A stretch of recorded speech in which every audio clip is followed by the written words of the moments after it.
When single mother Olivia Blackwood purchased a dilapidated 1870s farmhouse in rural Vermont for $28,000, her last-ditch effort to start over after losing her job in Boston, she never imagined that the strange insignia etched into the basement wall would be identified as belonging to a covert Revolutionary War-era intelligence network. Trigger a classified Homeland Security investigation. Expose a dormant sleeper cell operating on American soil for over 2 centuries.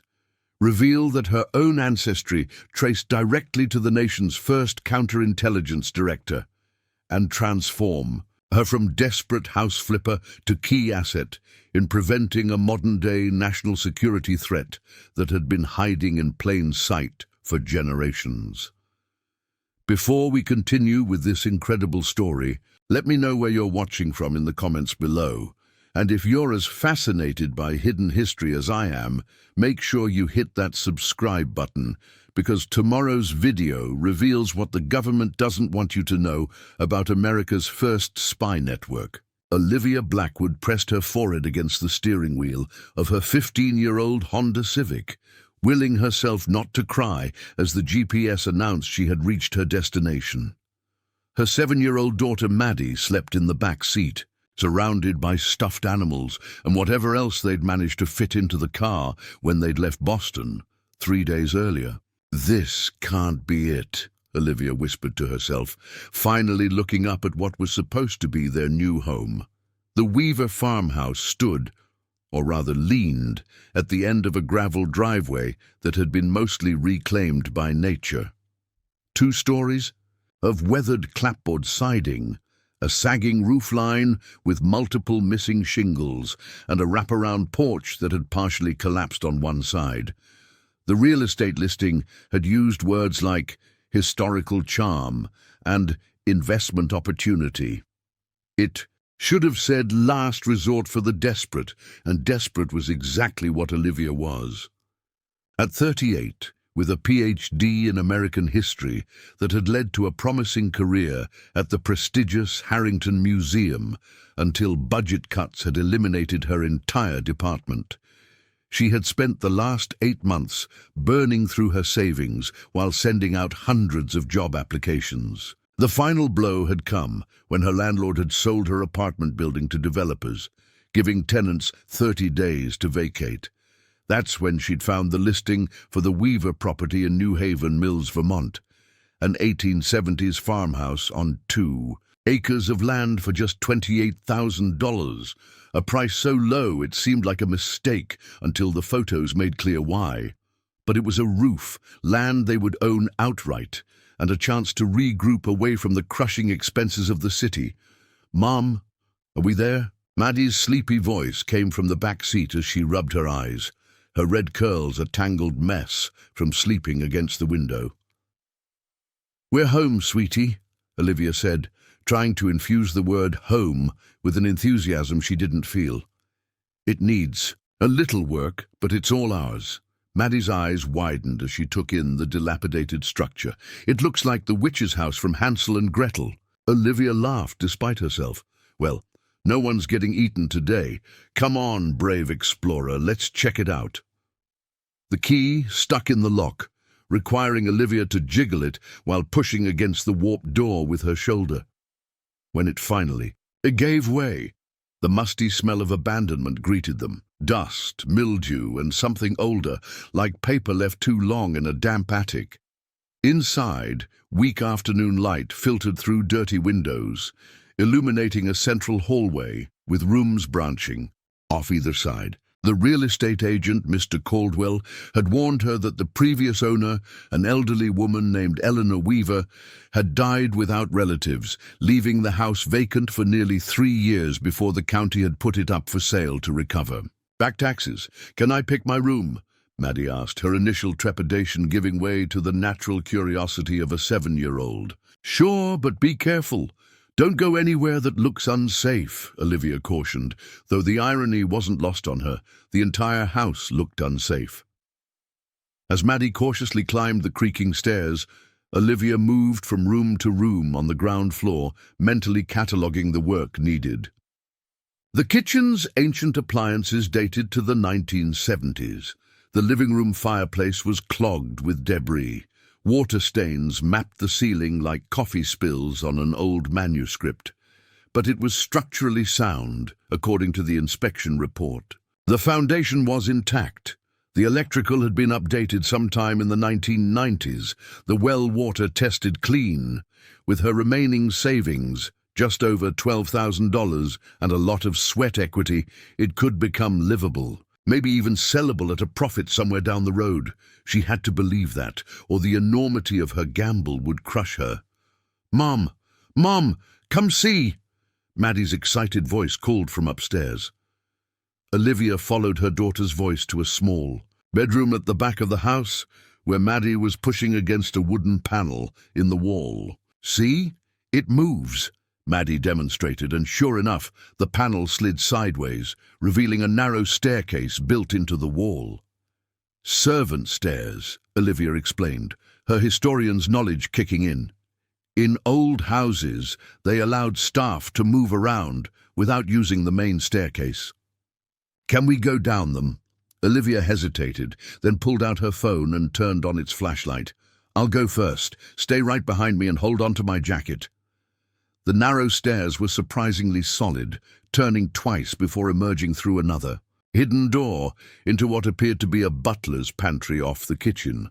Olivia made a mental note to check for other hidden passages. Historical homes like this often had them, and she'd need to ensure they were safe if Maddie was going to be exploring. "This place is awesome," Maddie declared, her earlier reservations forgotten. "Can I check outside?" "Front yard only for now," Olivia agreed. "I need to unload the car." As Maddie bounded out the front door, Olivia leaned against the kitchen counter, allowing herself one brief moment of doubt. Had she made a terrible mistake? Uprooting her daughter, draining her savings, moving to a town where they knew no one, all to buy a house that most people would consider tear-down material. But what choice did she have? Her academic specialization in early American intelligence networks, the subject of both her dissertation and subsequent research, wasn't exactly opening doors in the corporate world.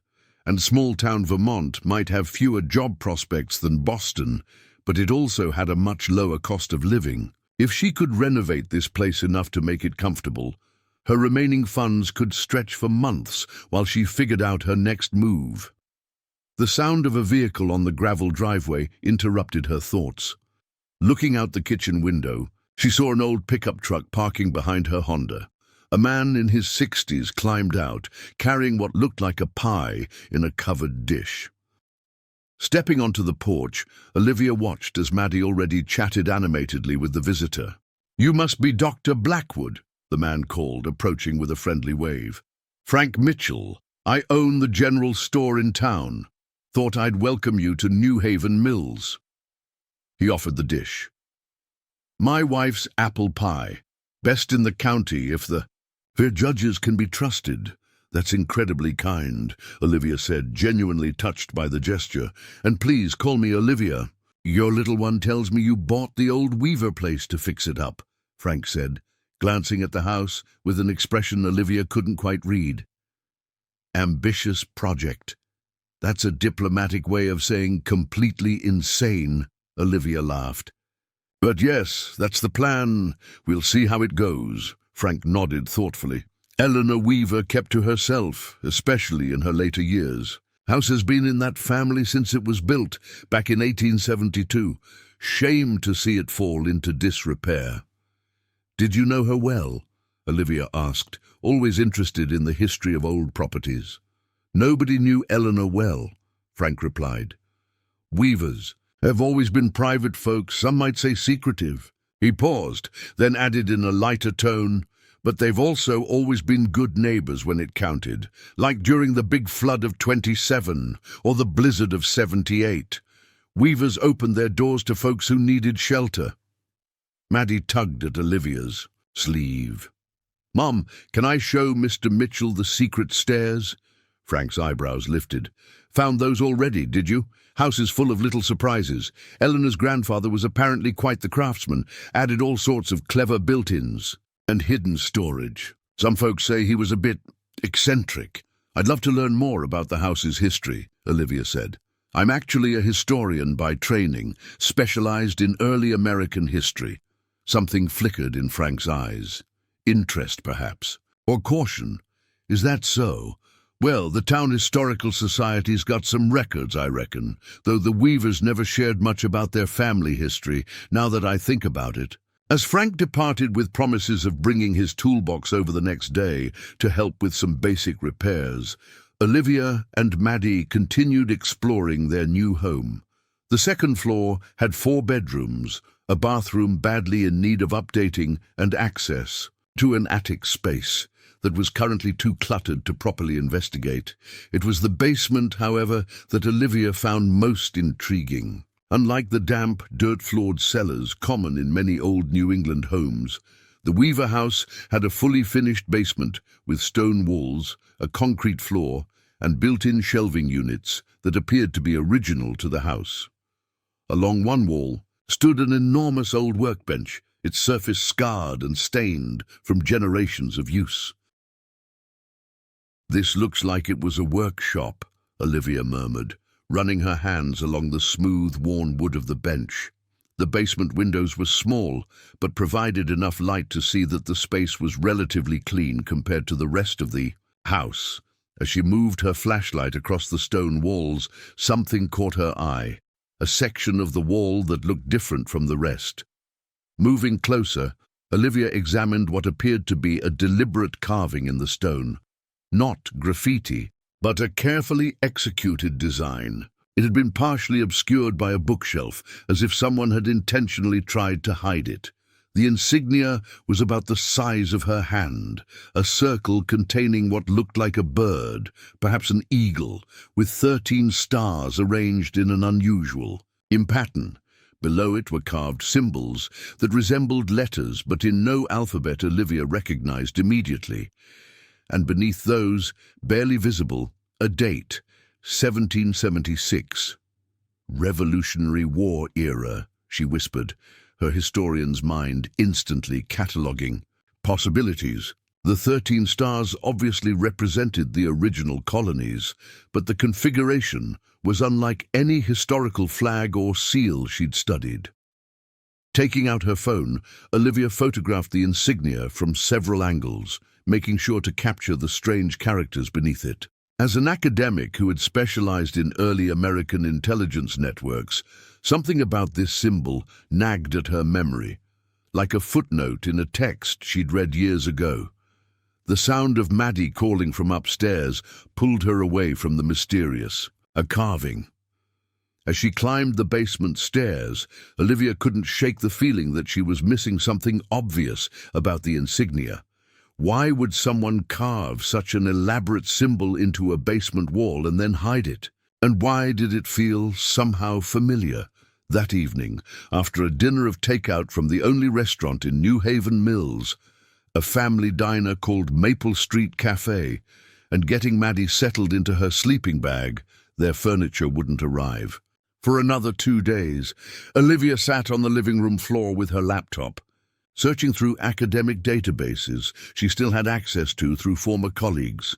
She started with searches for Revolutionary War Eagle insignia and 1776 secret symbols, finding plenty of information about known military emblems and seals, but nothing matching what was carved in her basement. Switching tactics, she tried Weaver family New Haven Mills history and discovered that the Weavers had indeed been one of the founding families of the town, arriving in 1772. The family. Patriarch Thomas Weaver was listed as a merchant and craftsman, but there was surprisingly little additional information for a family that had been in one location for nearly 250 years. One entry in the town records caught her attention. Thomas Weaver had been appointed special courier to the Vermont Republic in 1777, a position that would have involved carrying sensitive messages during the Revolutionary War. Vermont hadn't joined the United States until 1791, operating as an independent republic during the war years, a fact often overlooked in broader American history. "Special courier," Olivia murmured, thinking of her academic specialty. Early American intelligence networks relied heavily on couriers, individuals who moved information between military units, political leaders, and spy rings. The most famous was the Culper Ring, operating in New York under Washington's direct orders, but evidence suggested similar networks existed throughout the colonies.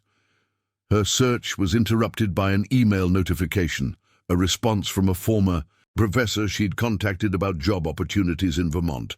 The message was brief and not particularly encouraging. "Olivia, limited options in VT for your specialization, I'm afraid.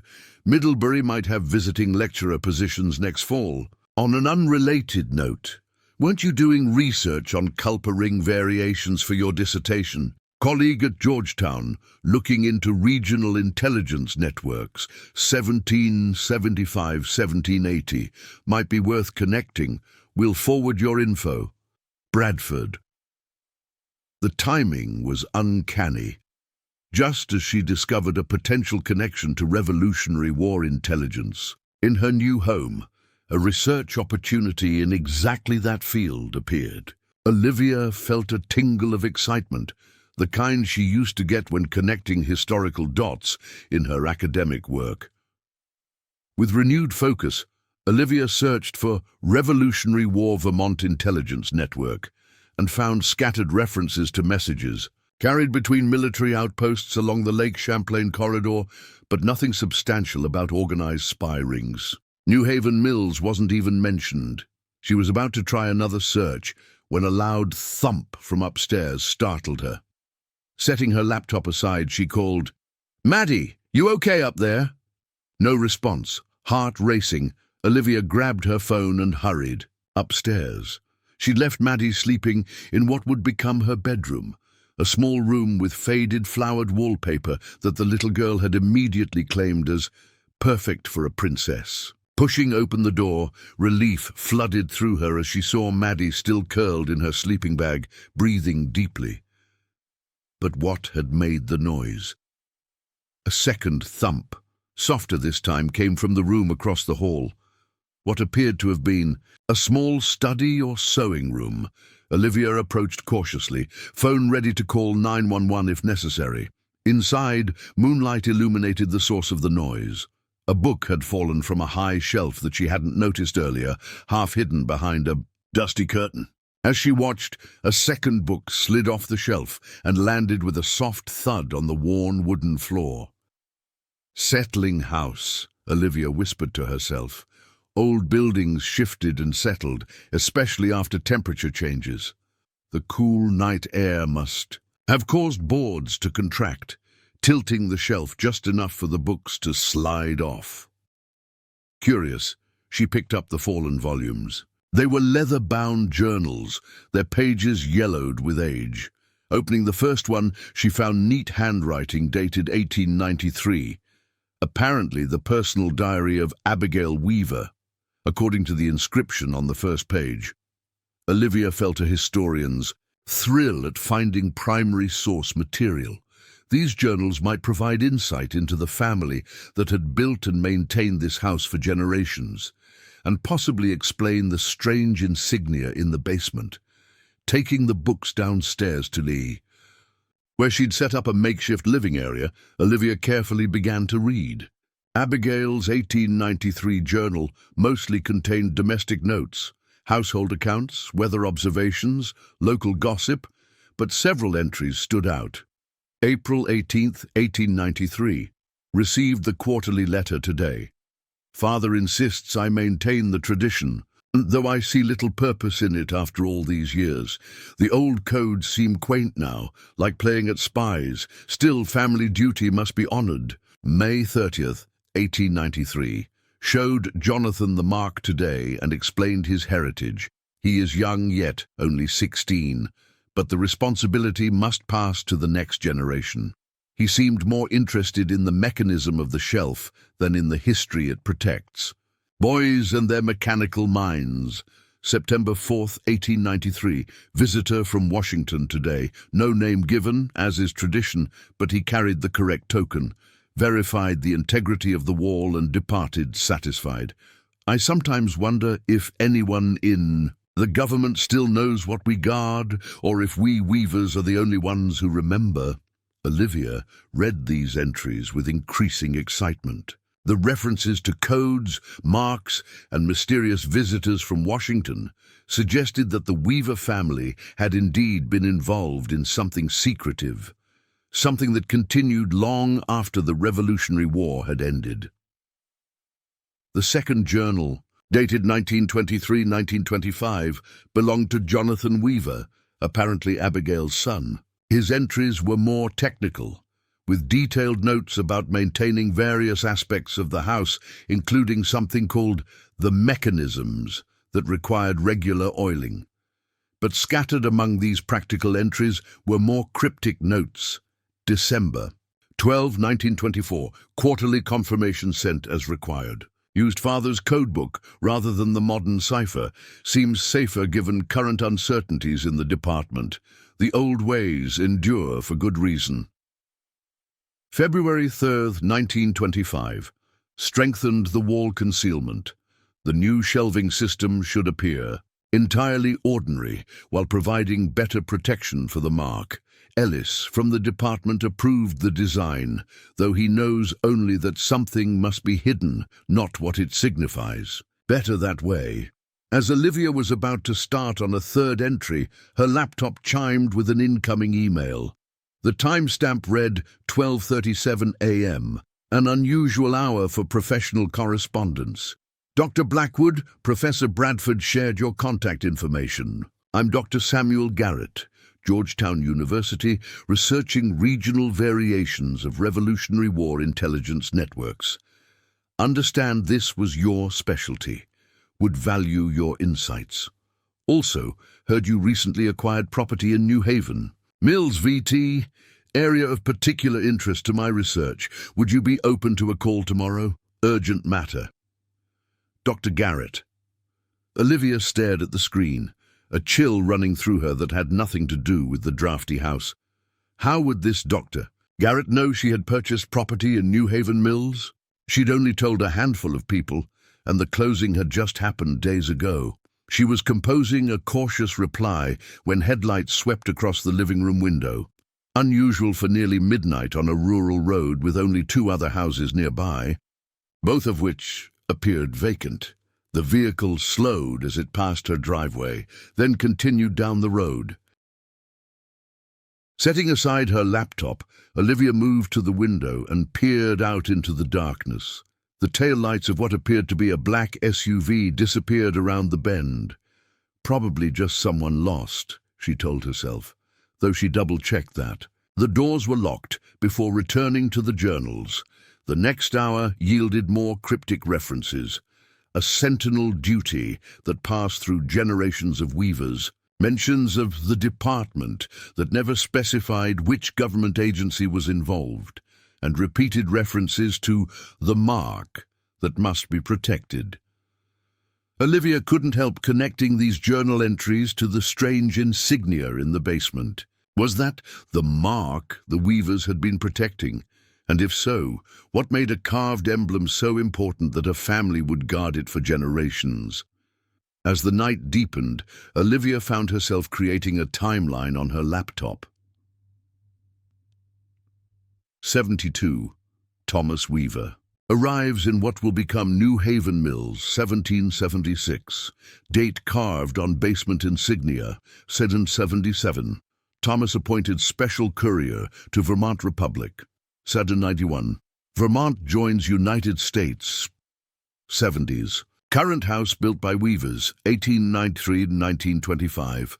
Journal entries, reference ongoing duty, and contact with Washington. The picture that emerged suggested a family with a multi-generational commitment to guarding something of national importance, something connected to the earliest days of the United States. As a historian specializing in Revolutionary War intelligence networks, Olivia knew that certain information from that era remained classified even today.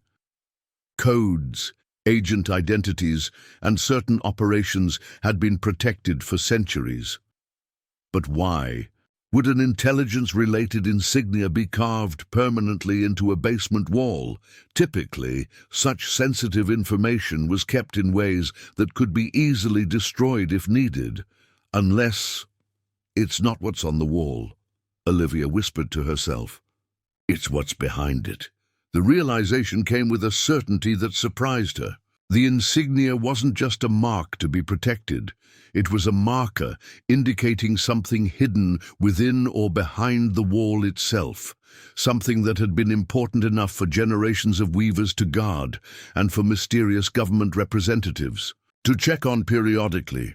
Energized by this insight, Olivia was about to return to the basement for another look when her phone chimed with a text message from an unknown number. Dr. Blackwood, do not respond to emails from Samuel Garrett. Not who he claims to be. Do not discuss the mark with anyone. Will contact you through secure channels tomorrow.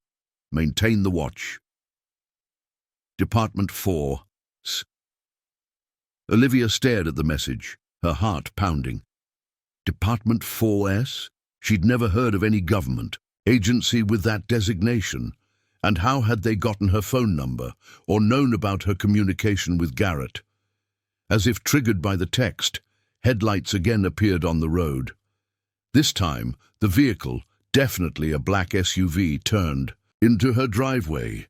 Panic rising, Olivia quickly gathered the journals and her laptop, then hurried upstairs to Maddie's room. Through the window, she watched as two figures emerged from the SUV. In the dim moonlight, she could make out dark suits and what looked like official badges being readied as they approached the front door. "Mom," Maddie murmured sleepily. "What's happening?" "Nothing, sweetie," Olivia whispered, trying to keep her voice calm as a firm knock sounded from downstairs. "Someone's at the door, but we're not going to answer it right now, okay? It's too late for visitors." "Is it the witch from Hansel and Gretel?" Maddie asked, only half joking. "No, just people who should know better than to come calling at midnight." Olivia watched as one of the figures peered through the front window while the other continued knocking. "Dr. Blackwood?" A male voice called, loud enough to carry upstairs. "This is Agent Phillips with Homeland Security. We need to speak with you regarding a matter of national security. Please open the door." Homeland Security? The pieces started to align in Olivia's mind. The Revolutionary War era insignia, the generational duty of the weavers, the mysterious department mentioned in the journals, and now federal agents at her door in the middle of the night. What had she stumbled into? And more importantly, were these men actually who they claimed to be? The warning text message suggested caution. If genuine Homeland Security agents wanted to speak with her, they could return at a reasonable hour. And if they weren't genuine, all the more reason not to open the door. "Dr. Blackwood, we know you're home," the voice continued. "This concerns the marking in your basement. It's imperative we speak with you immediately."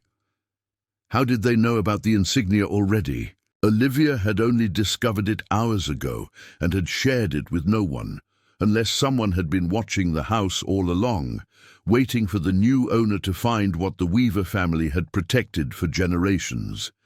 As the knocking grew more insistent, Olivia made a decision.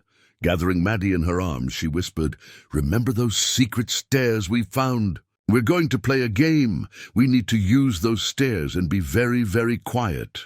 "Like spies?" Maddie whispered back, her eyes wide but trusting.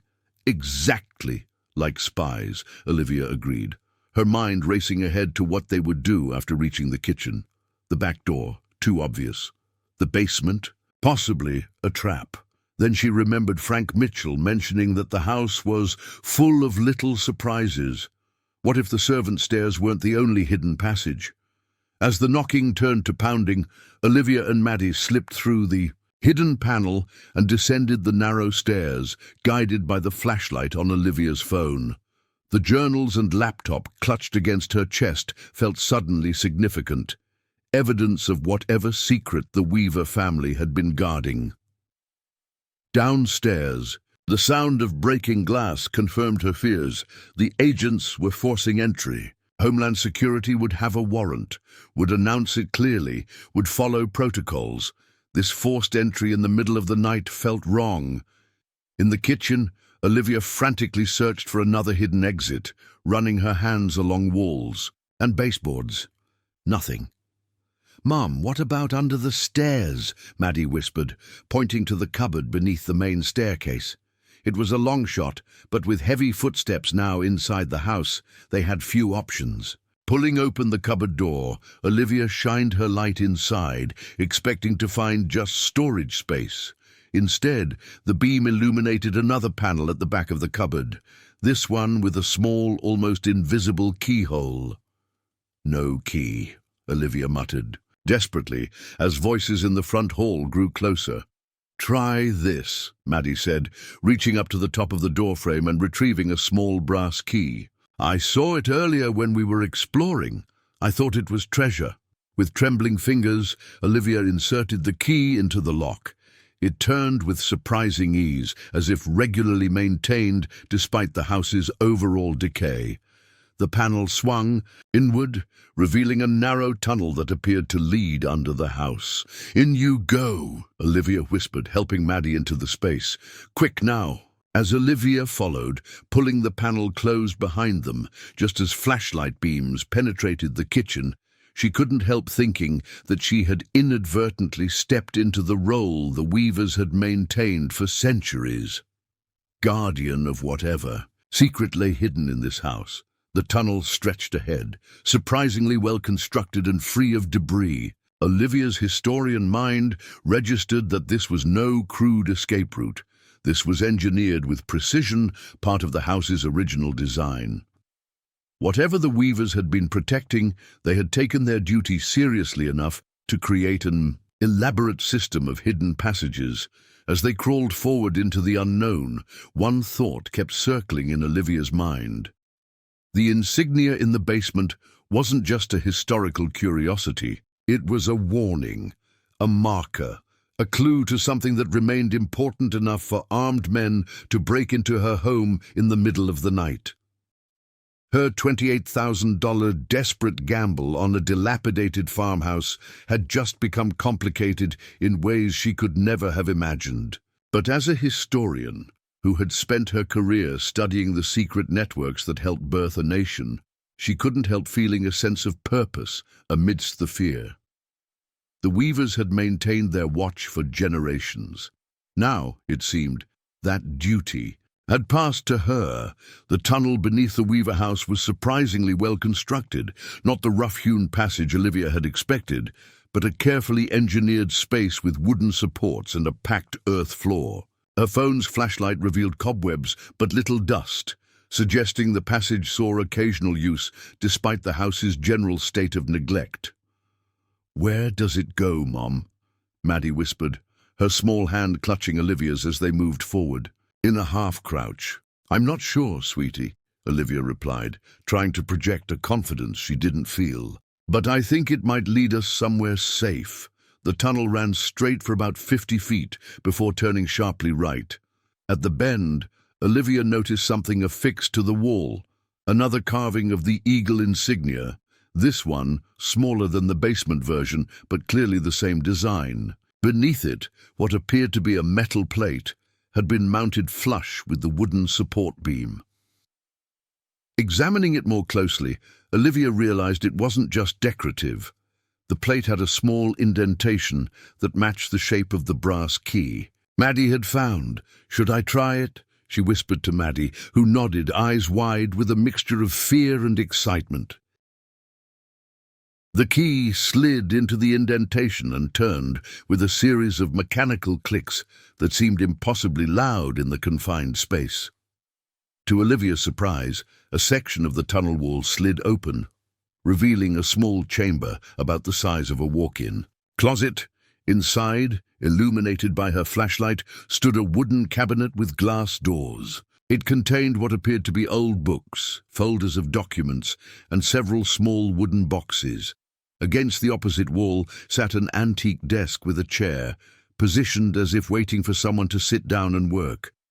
"It's a secret office," Maddie breathed, her fear momentarily forgotten in the face of such a discovery. Olivia's historian mind raced.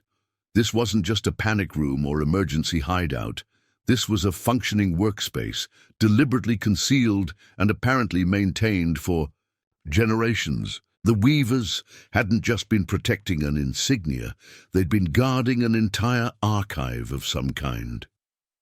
"We need to close this door," Olivia said, suddenly remembering the men searching the house above them, just in case they find the tunnel entrance. After securing the hidden door, they continued along the main passage, which sloped gently downward for another 100 feet before ending at what appeared to be a solid wall. But given what they'd already discovered, Olivia suspected it wasn't as solid as it looked. Sure enough, careful examination revealed another keyhole, this one cleverly disguised as a knot in the wood. The brass key worked here too, though it required more force, as if this lock was used less frequently.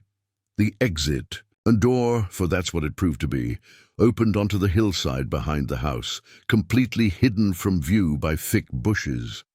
Stepping out into the cool night air, Olivia realized they were a good distance from the house, at the edge of the wooded area that bordered the property.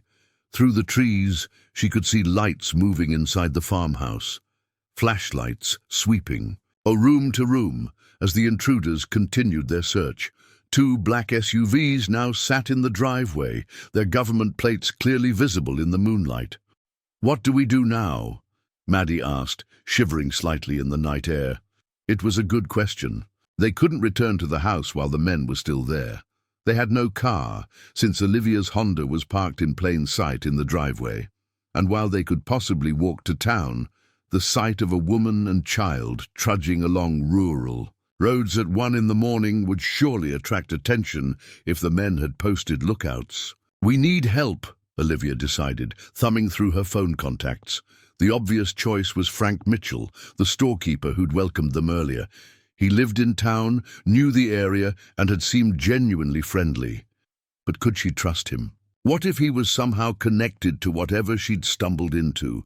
As she debated, her phone chimed softly with another text from the mysterious Department 4S. "Dr. Blackwood, if you found the passage, exit and proceed 400 yards north into the woods. Grey cabin with green shutters. Key under 3rd stepping stone.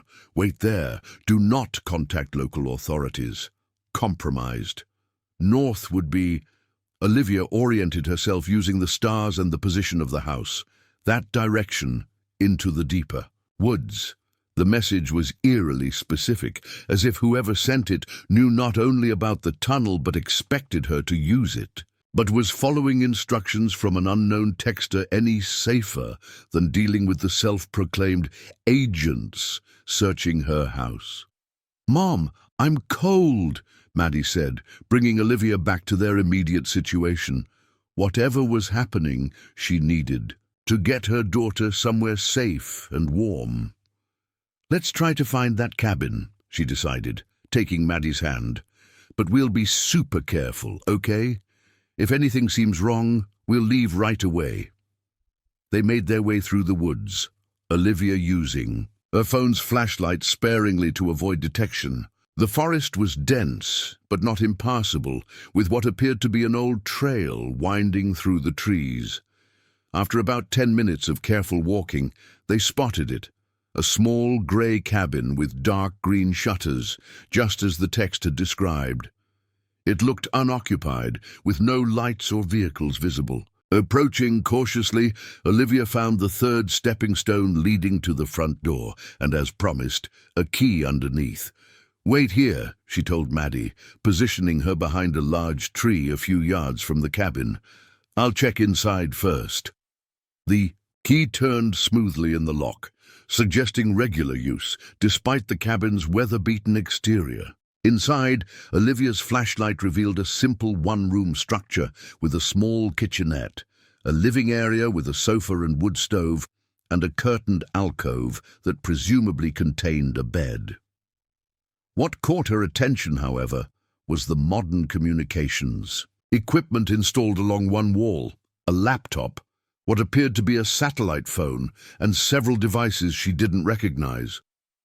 Unlike the rustic furnishings, this technology was clearly cutting edge. Once she confirmed they were alone, Olivia brought Maddie inside and locked the door behind them. The cabin was cool but not cold, and she quickly found matches and kindling to start a fire in the wood stove. "Is this our new secret hideout?" Maddie asked, her sense of adventure apparently overriding her fear now that they were safely inside. "For tonight, at least," Olivia answered, trying to project calm as she explored the cabin more thoroughly. The kitchen area had basic supplies, bottled water, canned goods, a gas camping stove. A small bathroom contained travel-sized toiletries. Everything suggested the space was maintained as a ready refuge, not a permanent residence. Most intriguing was a wooden desk near the communications equipment. Its drawers contained blank paper, pens, and what appeared to be a modern codebook, pages of random-looking letters and numbers arranged in grid format. A sealed envelope sat in the center drawer, marked simply, "For the current Weaver Sentinel." Olivia's hands trembled slightly as she opened it. Inside was a single sheet of paper containing what appeared to be instructions. Secure the journals and confirm the mark remains intact. If compromise occurs, await contact from handler. Current designation, Clayton. Do not trust anyone claiming. Department affiliation without proper countersigns. Proper sequence. Agent identifies with phrase, "The robin builds before spring." Response must be, "But eagles nest when called." Any variation indicates imposter. The duty remains as established in 1776. The chain must not break. The letter was signed with a symbol matching the eagle insignia from the basement wall. "They expected this," Olivia murmured, pieces falling into place. The Weaver family had maintained some sort of ongoing security operation for generations, complete with emergency protocols and safe houses. And now, somehow, she had inherited this duty, along with the farmhouse. But the duties of what, protecting what, and from whom? As if in answer to her unspoken questions, the satellite phone on the desk suddenly chirped. After a moment's hesitation, Olivia picked it up. "Dr. Blackwood," a male voice said without preamble. "This is Clayton. I see you found the cabin. Are you and your daughter safe?" The knowledge of Maddie's presence was unsettling. "How do you know about my daughter? Who are you really?" "The robin builds before spring," the man said, his tone even. Olivia remembered the countersign from the letter. "But eagles nest when," he called. "Good. You found the instructions." Relief was evident in Clayton's voice. "I apologize for the circumstances of our introduction, Dr. Blackwood. You've been thrust into a situation centuries in the making with no preparation." "The men at my house, not Homeland Security," Clayton interrupted, "though they have convincing credentials. They belong to an organization we call the Inheritors, descendants of loyalists who maintained intelligence connections to foreign powers long after the Revolutionary War ended." Olivia sank into a chair trying to process this information. "Are you saying there's been some kind of, spy war going on since the 1700s? That's incredible, yes, but historically documented if you know where to look. Your academic focus on early American intelligence networks is why we believe you were meant to find the Weaver house. Meant to. I bought it because it was all I could afford, perhaps. Or perhaps you were guided there because of your unique qualifications to understand what the Weavers have been protecting." Clayton paused. "Did you examine the insignia carefully? The 13 stars in that specific pattern?" Yes, and the strange. Symbols beneath it. Those symbols are a key, a cipher key that unlocks one of the most important encoded documents in American history. The original cipher was developed by Benjamin Tolmage for Washington's intelligence operations. But this specific variation was created for a specialized unit operating in what is now Vermont. Olivia's academic mind kicked into high gear. The Vermont Republic Intelligence Service. I found references to Thomas Weaver being a special courier. Much more than a courier, Dr. Blackwood. He was the regional intelligence director, operating independently, because Vermont wasn't officially part of the United States yet. The mark in your basement isn't just a symbol. It's literally the key to decoding communications that could still compromise national security today. That's impossible, Olivia objected. No intelligence from the 1770s could possibly remain sensitive in the modern era. Clayton's laugh was without humor. You're thinking too narrowly, Doctor. The Weaver House doesn't just contain historical secrets, it contains evidence of a continuing operation. The inheritors never disbanded after the war. They maintained their networks, their loyalties to foreign powers, their long-term mission to infiltrate American government and security apparatus. And the Weavers have been, monitoring this for 250 years. The Weaver family founded what eventually became one of the earliest counterintelligence operations in American history. That service evolved into various modern agencies, including elements of what you now know as Homeland Security. But the original mandate, to identify and track deep-cover foreign agents, has remained constant. The basement insignia is both a marker and a key to information about those operations. Olivia thought about the hidden office in the tunnel filled with documents and records. So Eleanor Weaver was what? A spy, a sentinel, a guardian. Each generation of Weavers maintained the watch, updated the records, reported to handlers like myself. When Eleanor died without direct heirs, we became concerned. The house couldn't go to just anyone. We tried to purchase it through intermediaries, but county regulations required a public sale. So you arranged for me to buy it? Manipulated the sale somehow? Clayton's pause was telling. Let's say we ensured the right buyer found it. Your doctoral work on Revolutionary War intelligence networks, your focus on regional variations of the Culper ring methods, your publication on Benjamin Tolmage's cipher techniques. You were uniquely qualified to understand what you found. You've been watching me. The thought was unsettling. Monitoring potential candidates, yes. The Weaver legacy is too important to leave to chance. But we didn't create your financial problems or force you to buy the house. We simply made sure you saw the listing when it became available. Maddie had fallen asleep on the small sofa, exhausted by their night's adventure. Olivia lowered her voice, moving toward the door to avoid disturbing her. And now what? Those men are searching my house, probably destroying it in the process. We can't go back there. They won't find what they're looking for, Clayton assured her. The critical materials are in the hidden office, which has remained secure for centuries, and they won't damage the house significantly. They need the insignia intact. By morning, they'll be gone, frustrated but determined to return. They know the Weaver line supposedly ended with Eleanor, so they're probably confused about your role. I don't have a role, Olivia insisted. I'm a historian who bought a cheap house, not some kind of intelligence operative. And yet, you found the tunnel, used the key correctly, located the cabin, and recognized the significance of the insignia within hours of moving in. Eleanor Weaver observed you, you know. When you brought Maddie to the Harrington Museum 2 years ago, that exhibition on Revolutionary War artifacts, Eleanor was there, watching how you examined the displayed cipher documents, how you explained the complexities to your daughter in terms she could understand. Olivia remembered that day, a special exhibition she'd helped curate before the budget. And guts. An elderly woman had indeed watched them, even commented on Maddie's questions, but Olivia had thought nothing of it. "Are you saying Eleanor Weaver chose me as her successor? She identified you as a possibility and added your name to our monitoring list. The final decision came after analyzing your academic work and background." Clayton paused. "There's something else you should know. We ran your genealogy as part of the vetting process. You have Weaver ancestors, Dr. Blackwood.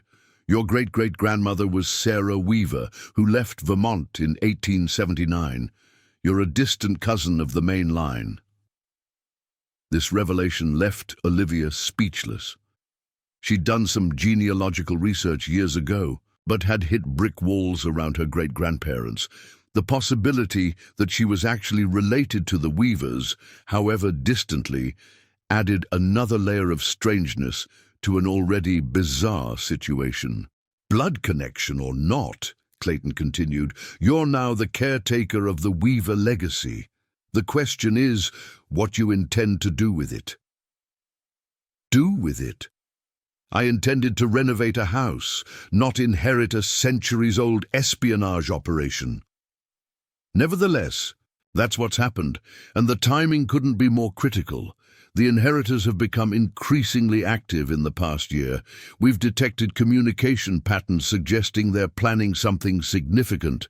They may believe that, with Eleanor gone, the Weaver oversight has ended and they can move freely." Olivia peered out the cabin window toward the distant farmhouse, where flashlights still moved behind the windows. "Those men! They'll come back, won't they?" "Almost certainly. They know the Insignia's importance, even if they can't access the hidden archives. That's why you need to make a decision, Dr. Blackwood. We can relocate you and your daughter, set you up with new identities, find you appropriate employment elsewhere, or you can accept the role that history has apparently chosen. For you, become the next Weaver Sentinel. It would mean training, support, resources to restore the house properly. Your academic background would be an asset, not a liability. And Maddie would grow up understanding the importance of what her mother does, just as generations of Weaver children did." "You're asking me to become a spy." "A sentinel," Clayton corrected. "An observer. Someone who maintains the records, reports patterns, preserves institutional memory. No fieldwork, no danger beyond what you've already encountered. The house would be secured, of course. Modern surveillance, panic buttons, direct lines to our response teams." Olivia considered the absurdity of the situation. A broke, unemployed historian being recruited into what sounded like a shadow intelligence operation dating back to the Revolutionary War. It was like something from a thriller novel, not real life. And yet, the tunnel was real. The hidden office was real. The men searching her house with false Homeland Security credentials were very real. "I need time to think," she said finally. "Of course, but not too much time. The inheritors won't stop looking, and now they know someone new has taken possession of the house. For tonight, you and Maddie should remain here. The cabin is secure, and we have people watching the perimeter. In the morning, we'll bring you back to the house once we've confirmed the intruders have left."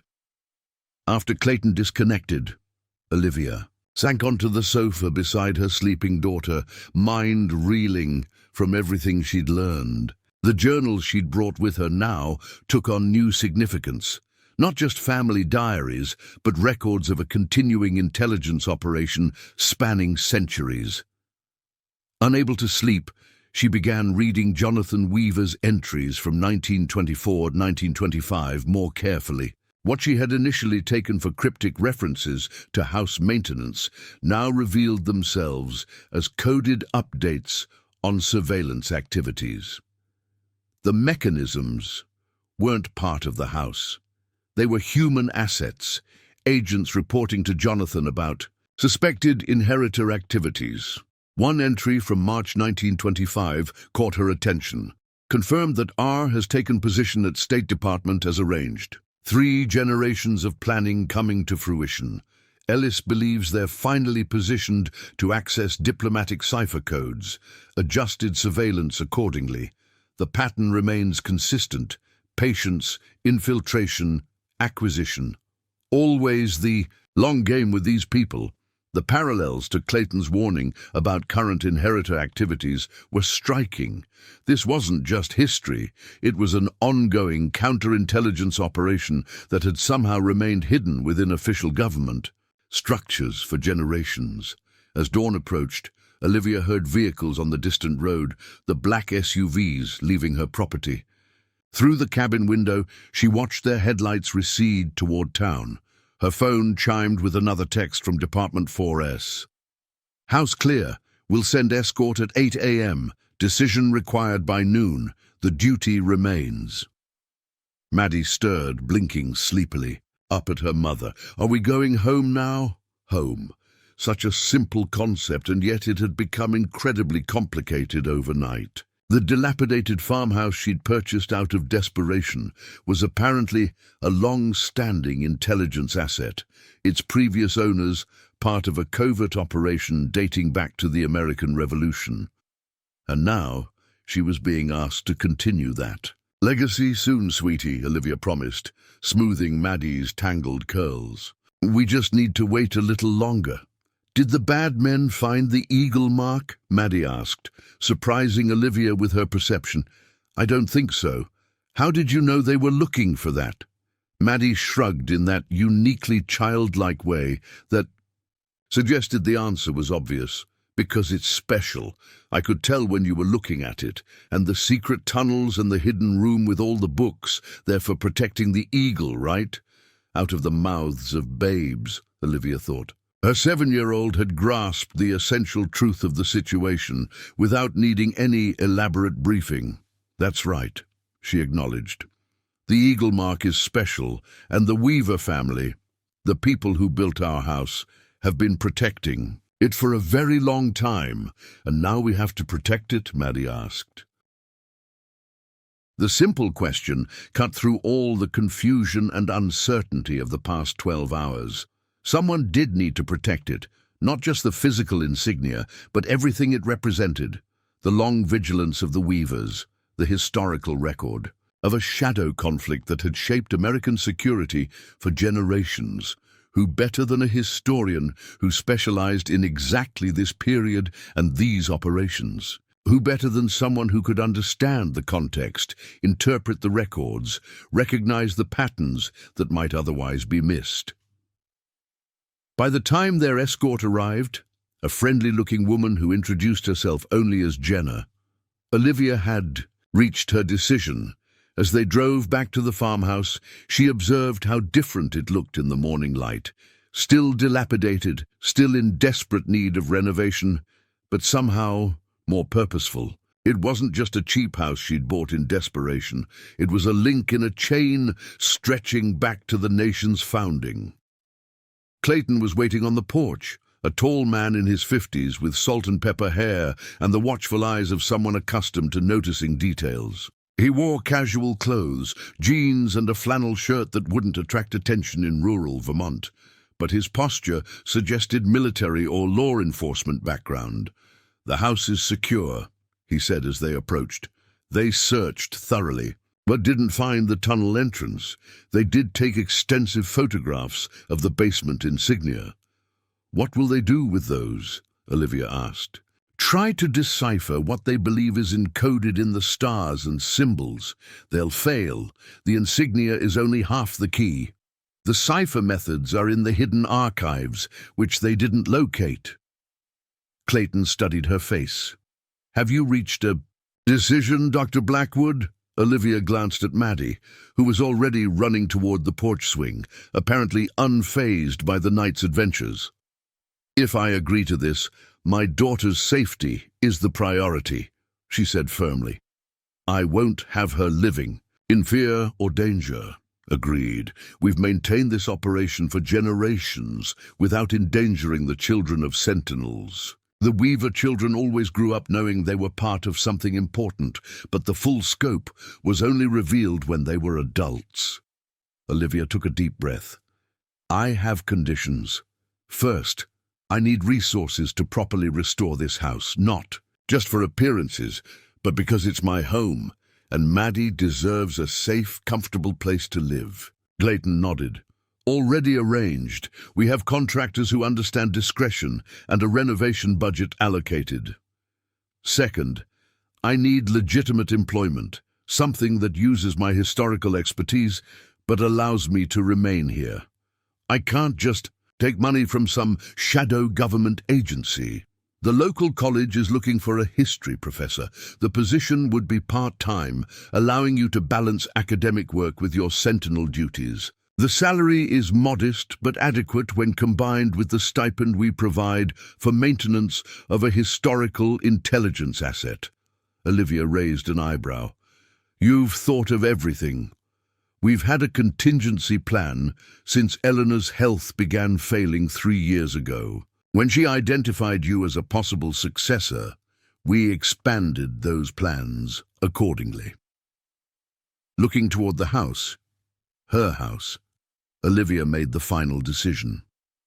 I'll do it, not because you manipulated me into buying this place, and not because I apparently have some distant Weaver ancestry. I'll do it because I understand the historical significance of what's been preserved here. As an academic, I've spent my career trying to piece together fragments of early American intelligence operations. The archives in that hidden office probably contain answers to questions historians have debated for centuries. They do, Clayton confirmed. But remember, your primary duty isn't historical research. It's maintaining the watch that the Weavers have kept for nearly 250 years. Watching for the inheritors, Olivia said. These descendants of loyalist spies who've apparently been operating in America since the Revolution. Exactly. They've evolved over time, aligned themselves with different foreign powers as geopolitics. Shifted, but their essential mission hasn't changed, to undermine American security from within. The Weavers have been tracking their movements, their family connections, their infiltration patterns since 1776, and reporting to what exactly? You said Department 4S evolved into elements of Homeland Security, but clearly you're operating outside normal government channels. Clayton smiled slightly. Let's just say we're the oldest counterintelligence operation in American history, predating the FBI, CIA, and NSA. We've had different names, different organizational structures, but the mission remains consistent, protecting the United States from threats that operate in the shadows, beyond the reach of conventional security agencies. And now, I'm part of this. Now, you're part of this, Clayton agreed. Welcome to the Sentinel Network, Dr. Blackwood. Or should I say Sentinel Weaver? The title felt strange, yet oddly fitting. Olivia Blackwood, Ph.D. in American history, unemployed museum curator, desperate single mother, and now, apparently, the latest in a long line of guardians watching for threats hidden in plain sight. As they walked toward the house, Maddie ran to meet them, her face alight with excitement. "Mom, I found another secret panel in my bedroom, and Mr. Clayton said we can paint my room purple when the fixing-up people come." Olivia shot Clayton a look, which he returned with an unrepentant shrug. "Children adapt quickly," he said quietly, "especially when they feel part of something important." Inside, the house showed signs of the night search. Furniture moved, cabinets left open, a few books scattered across the floor. But nothing was seriously damaged, and to Olivia's trained eye, the search pattern suggested the intruders had been looking for specific hiding places rather than conducting random destruction. "We'll start with security upgrades," Clayton said. "All business now. Modern surveillance integrated with the historical features, new locks, reinforced doors and windows. The renovation team will make it look like standard historic preservation work." "And my specific duties?" Olivia asked. Now familiarize yourself with the archives. Eleanor left detailed records of current inheritor activities and suspected members. You'll need to understand the patterns, the family connections, the methods of operation. Once you're up to speed, you'll take over the regular monitoring and reporting duties. Reporting to you? I'm your handler, yes. Direct line of communication to Department 4S. My predecessors have worked with the Weaver Sentinels since 1872, when this house was built. Clayton paused. There's something else you should know. The reason the inheritors are becoming more active now, after decades of relative quiet, which is, they've identified a high-value target within the US government, someone positioned to access sensitive intelligence if they can turn him. We don't know who yet, but the communication patterns suggest someone with significant clearance levels. The Weavers have prevented 3 similar infiltration attempts over the past century. And now it's my turn, Olivia said, the weight of responsibility settling on her shoulders. Your turn, Clayton agreed, but you have advantages Eleanor didn't. Modern technology, academic training in intelligence analysis, and most importantly, the inheritors don't know who you are yet. They'll be expecting a traditional Weaver successor, someone trained from childhood in the family methods. Your outsider perspective might be exactly what we need right now. As Clayton outlined the immediate next steps, security upgrades, training in modern surveillance techniques, introduction to other members of the Sentinel network, Olivia found herself thinking of the journal entries she'd read the night before. Generations of Weavers maintaining their quiet watch while the world changed around them. World wars, economic depressions, technological revolutions. Through it all, the Sentinel duty had continued uninterrupted. Now that duty had fallen to her through what seemed like desperate chance, but was apparently careful design. Her financial troubles, her specialized academic background, even her distant Weaver ancestry, all had led her to this moment, standing in a dilapidated Vermont farmhouse that concealed centuries of intelligence history.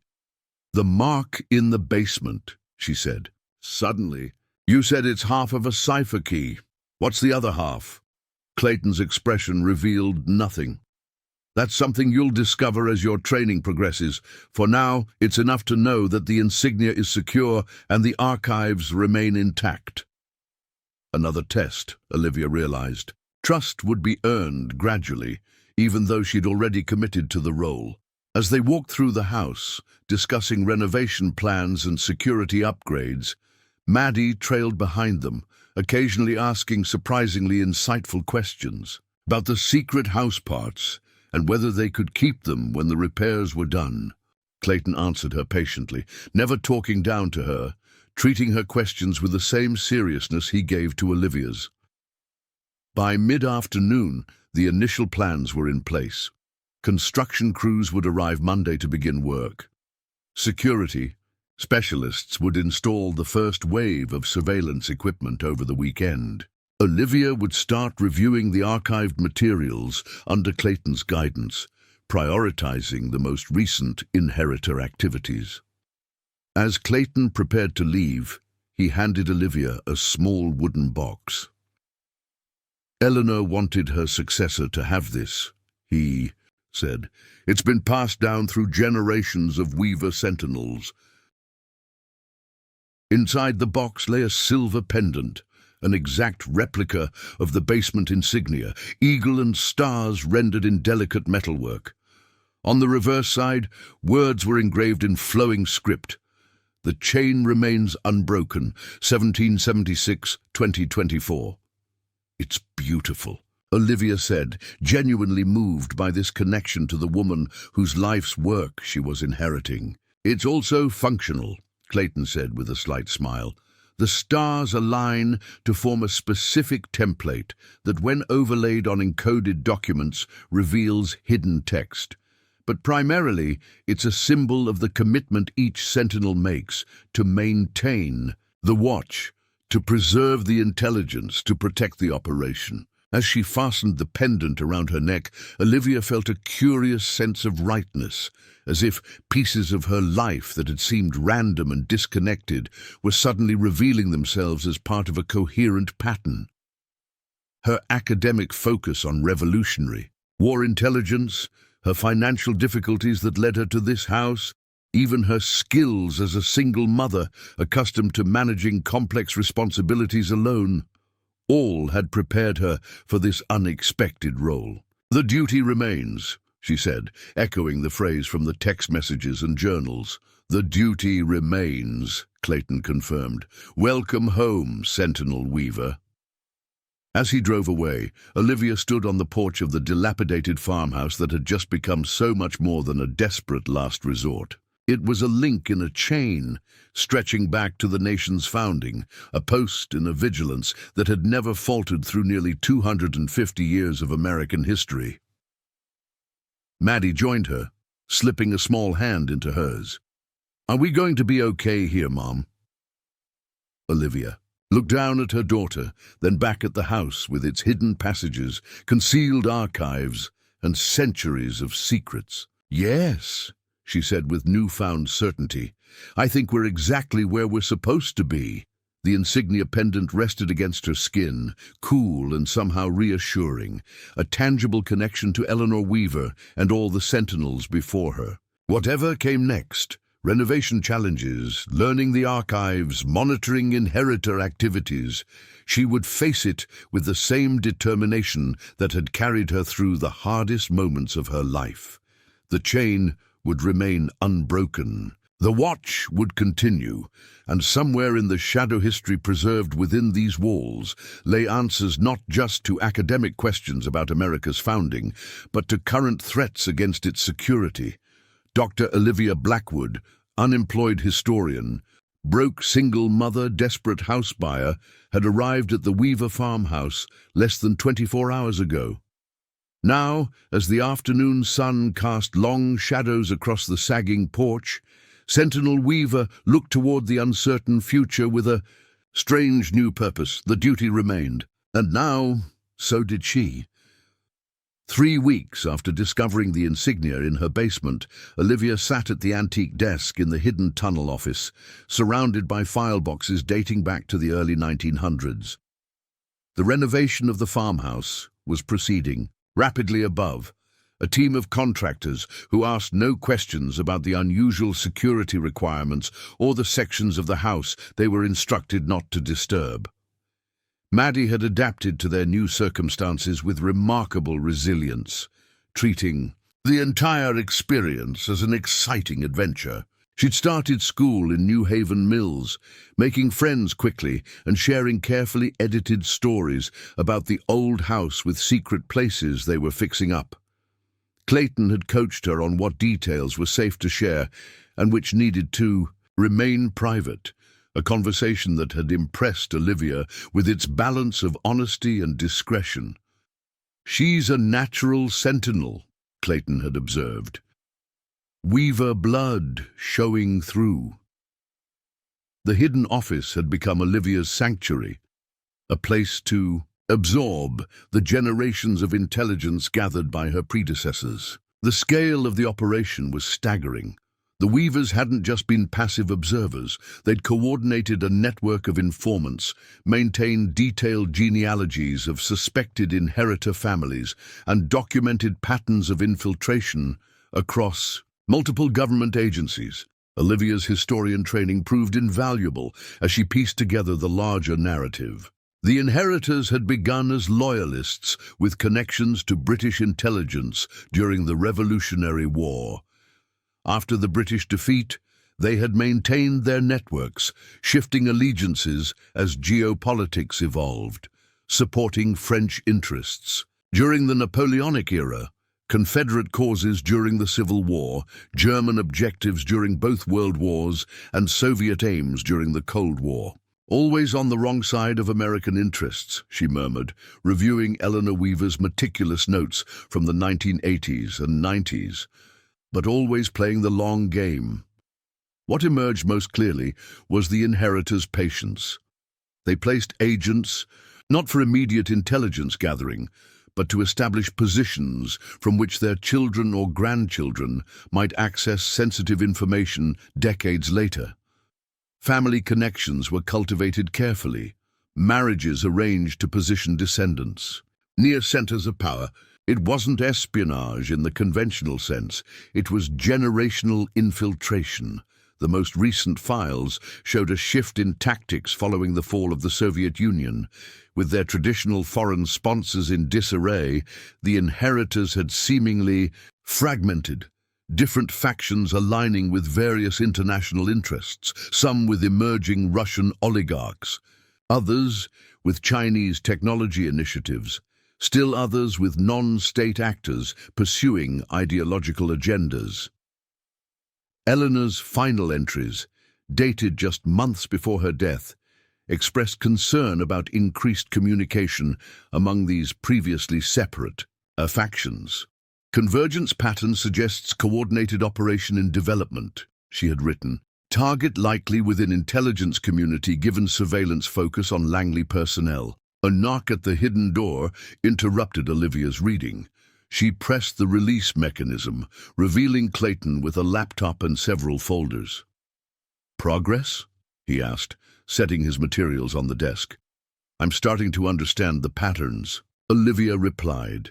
"The inheritors operate almost like a genetic project, positioning descendants through strategic marriages and career choices, playing out plans across generations." "Exactly," Clayton nodded approvingly, "which makes them nearly impossible to track through conventional counterintelligence methods.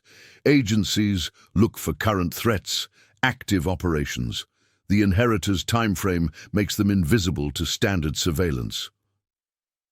"Except to the Weavers," Olivia said, "who've been watching long enough to see the multi-generational patterns and who operate outside official channels, maintaining institutional memory that survives bureaucratic reorganizations and shifting political priorities." Clayton opened his laptop, which brings me to today's update.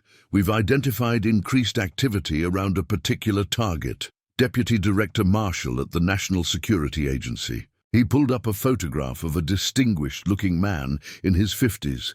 James Marshall, 30-year career in signals intelligence, promoted to Deputy Director last year. He has access to our most sensitive cryptographic systems and global surveillance capabilities, and the inheritors are targeting him. We believe so. Our surveillance has detected multiple approaches through seemingly unconnected social channels.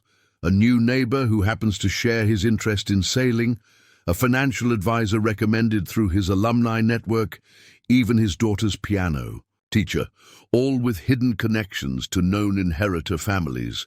Olivia studied the photograph, professional instincts kicking in. They're mapping his vulnerabilities, looking for pressure points. It's classic intelligence work, just operating on a longer timeline than conventional operations. Precisely. Marshall isn't compromised yet, but he's being surrounded by potential inheritor assets. The question is, why now? What's changed that makes him so valuable to them after decades of relative dormancy? Olivia returned to Eleanor's final notes, scanning for anything that might provide context. Here, 3 months before she died, Eleanor noted unusual movement patterns among 3 known inheritor families. The Caldwells, the Prestons, and the Ryersons all relocated key family members to the D.C. area within a 6-month period. Clayton frowned. "Caldwell, wasn't that my real estate agent?" Olivia confirmed, a chill running through her. "Robert Caldwell, the agent who handled the Weaver House sale. He was the one who contacted me about the listing." They stared at each other as the implications sank in. "They knew," Olivia said quietly. "They knew Eleanor had died without direct heirs, and they saw an opportunity to gain access to the house, to the insignia and the archives. But they didn't expect you to discover the hidden areas so quickly," Clayton added. "Or to make contact with us before they could approach you.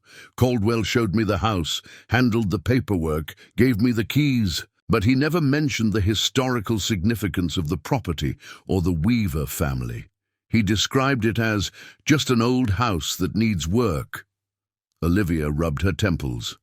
"I should have realized. an academic with my specific expertise buying. The home of a family connected to Revolutionary War intelligence? It can't have seemed coincidental to them. Which means they're watching you, evaluating whether you've discovered anything of value. Clayton's expression turned grave. This changes your security situation. If they believe you found the archives or made contact with us, you and Maddie could become targets. The thought of her daughter in danger sent a wave of fear through Olivia. I want her protected, whatever that takes. Already in progress. The security upgrades to the house are nearly complete. State-of-the-art surveillance, reinforced entry points, direct alert system to our response team. But we should accelerate your training and formal installation as Sentinel. Installation. What does that involve? Traditionally, new Sentinels are officially recognized at a gathering of the network. It's partly ceremonial, partly practical, a chance for you to meet other Sentinels and establish communication protocols. Clayton checked his watch. It's scheduled for this weekend. Are you ready for that step? Was she? 3 weeks ago, she'd been an unemployed historian desperately trying to keep a roof over her daughter's head. Now, she was preparing to formally join a covert intelligence network dating back to the American Revolution. I don't have much choice, do I? She said ruefully. Not if Caldwell and the inheritors are already suspicious of me. There's always choice, Clayton corrected her. We could still relocate you and Maddie, create new identities, ensure your safety that way. But that would mean giving up the house, the archives, the work she'd already begun. It would mean running from a responsibility that, despite its bizarre circumstances, felt increasingly right. No, Olivia decided. We stay, we continue.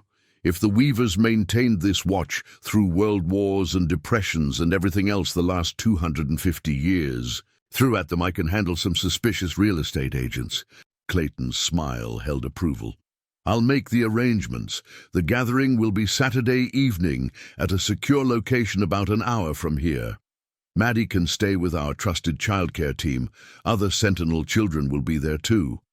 After Clayton left, Olivia returned to the archives with new focus. If Robert Caldwell was connected to the inheritors, what else might he have done, besides facilitating her purchase of the house? Had he searched the property before she arrived, installed surveillance, made copies of keys? She began methodically, documenting every interaction, every comment he'd made during the purchasing process, looking for any hint of unusual interest in the property's history. Nothing obvious stood out, but his casual dismissal of the house's historical value seemed suspicious in retrospect, especially for an agent selling property in a region that typically emphasized historical connections as a selling point. That evening, as she helped Maddie with homework at the kitchen table, one of the few areas of the house not actively under construction, Olivia tried to assess their situation objectively. The renovation was transforming the dilapidated farmhouse into a comfortable home, but more importantly, it was integrating modern security systems into the historical structure. Clayton's team had installed surveillance cameras disguised as period-appropriate fixtures, reinforced the doors and windows while maintaining their vintage appearance, and created panic buttons disguised as electrical outlets in every room. Maddie's adaptation to their new life continued to amaze her. The 7-year-old had embraced their special secret house with enthusiasm, treating the security protocols Clayton had established as an exciting game rather than a necessary precaution. "Mom, can I invite friends from school over when the house is fixed?" Maddie asked, looking up from her math worksheet. "Of course, sweetie. We just need to be careful about which parts of the house they see." "I know," Maddie nodded seriously. "Mr. Clayton explained that the eagle mark and the tunnel are our special responsibilities, like a family tradition." The simplicity of her daughter's understanding was both touching and concerning. Olivia worried about the burden of secrecy on a child so young, but Clayton had assured her that previous generations of Weaver children had managed the balance well, knowing they were part of something important without fully understanding the potential dangers until they were older. That's right, Olivia confirmed. It's a special family responsibility.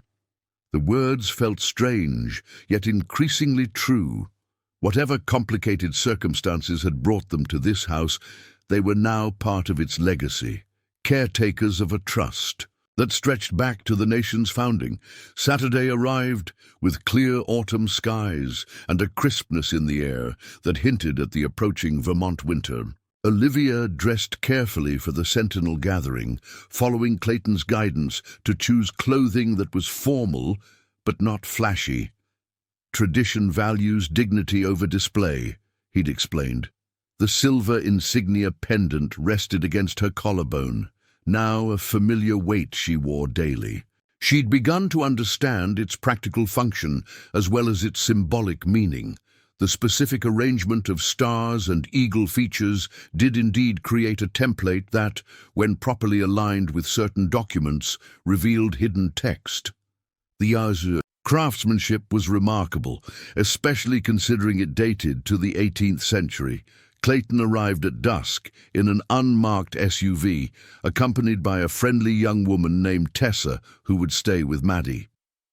Other Sentinel children would be brought to the house for a supervised evening of games and movies, a regular occurrence during network gatherings that provided both childcare and socialization among families who shared similar security constraints.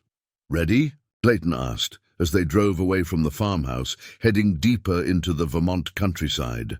"As ready as I can be," Olivia replied, fidgeting with the pendant. "What exactly happens at these gatherings?"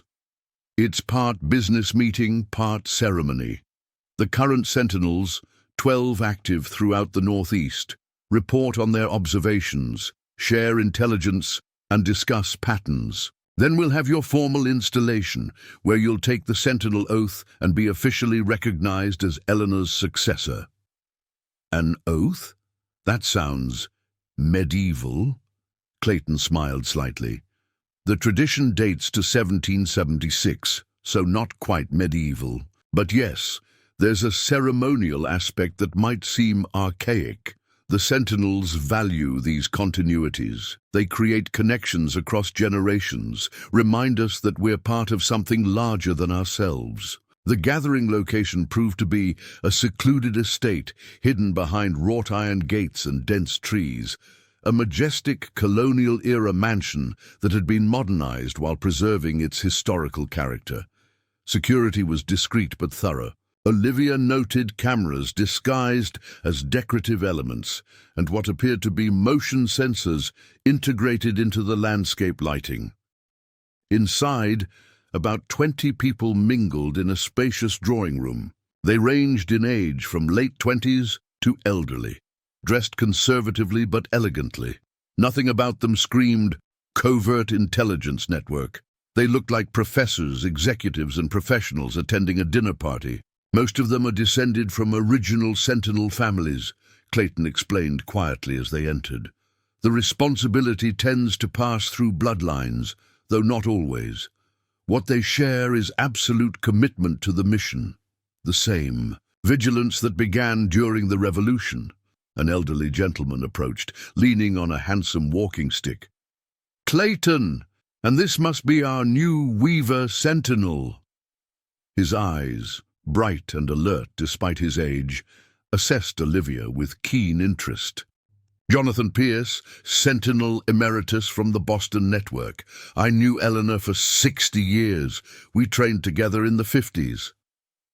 "It's an honor," Olivia said, genuinely moved by this direct connection to her predecessor. "I'm still learning about Eleanor's work." "Brilliant analyst," Pierce said fondly, "could spot inheritor patterns where others saw only coincidence. She would have approved of you. Academic background gives you the right perspective for the long historical view." As Clayton guided her through the room, Olivia met the other active Sentinels, each responsible for monitoring inheritor activities in different regions. There was Mark Chen from New York, a financial analyst whose family had been sentinels since the 1880s. Rebecca Lathrop from Philadelphia, a university librarian whose sentinel post was disguised as historical archive maintenance. Thomas Jefferson, Washington, an elderly African-American attorney from D.C.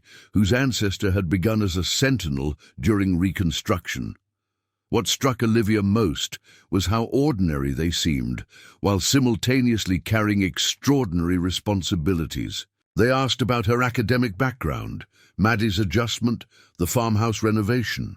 Normal conversations underlaid with awareness of the unusual circumstances that had brought her into their circle. After dinner, in a formal dining room decorated with subtle Revolutionary War-era artwork, the gathering shifted to what Clayton called the Sentinel Chamber, a secure room in the mansion's east wing. Here, the atmosphere changed perceptibly, becoming more formal and focused. The chamber contained a large oval table surrounded by 13 chairs, one currently empty.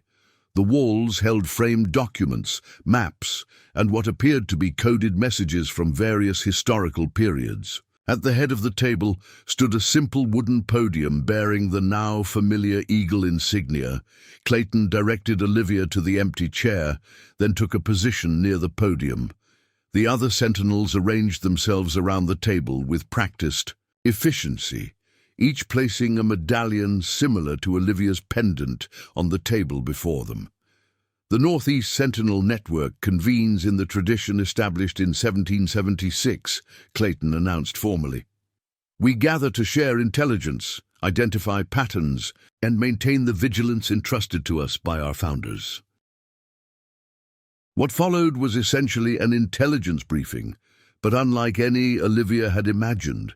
Each sentinel reported on observed activities within their region, suspicious property acquisitions by known inheritor families, unusual career changes that positioned individuals near sensitive information, educational patterns that suggested long-term placement strategies.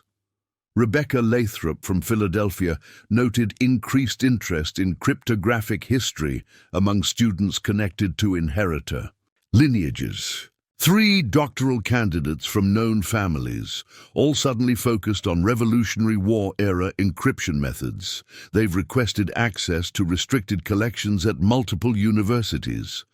Mark Chen reported on financial movements suggesting coordination between previously separate inheritor factions. Investment patterns indicate pooled resources being directed toward technology companies with government contracts, particularly those working on quantum computing and advanced encryption.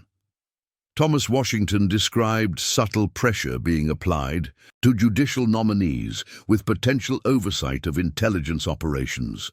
3 candidates with appropriate credentials mysteriously withdrew after private meetings with individuals connected to the Preston family branch. Olivia listened with growing understanding of how the Sentinel network operated, not gathering intelligence through conventional espionage, but through careful observation of patterns across time. Each data point might seem insignificant in isolation. Collectively, they revealed coordinated efforts spanning years or decades. When the reports concluded, Clayton returned to the podium. Tonight, we formally welcome a new sentinel to our network. Dr. Olivia Blackwood has accepted the responsibility of the Weaver post, maintaining the watch that has continued unbroken since Thomas Weaver first took up the duty in 1776. He gestured for Olivia to join him at the podium. As she stood, the other sentinels rose as well, each taking their medallion in hand. The sentinel oath has remained unchanged for nearly 250 years, Clayton continued. It acknowledges the responsibilities of the watch and the commitments made by each guardian to preserve American security against those who would undermine it from within. An ornate, leather-bound book lay open on the podium, its pages yellowed with age.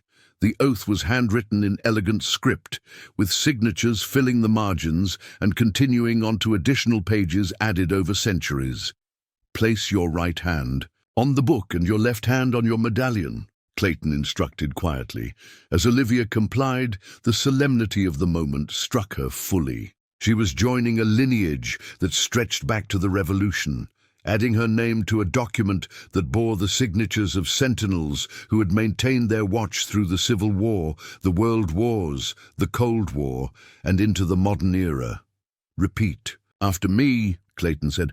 "I, Olivia Blackwood, heir to the Weaver Trust."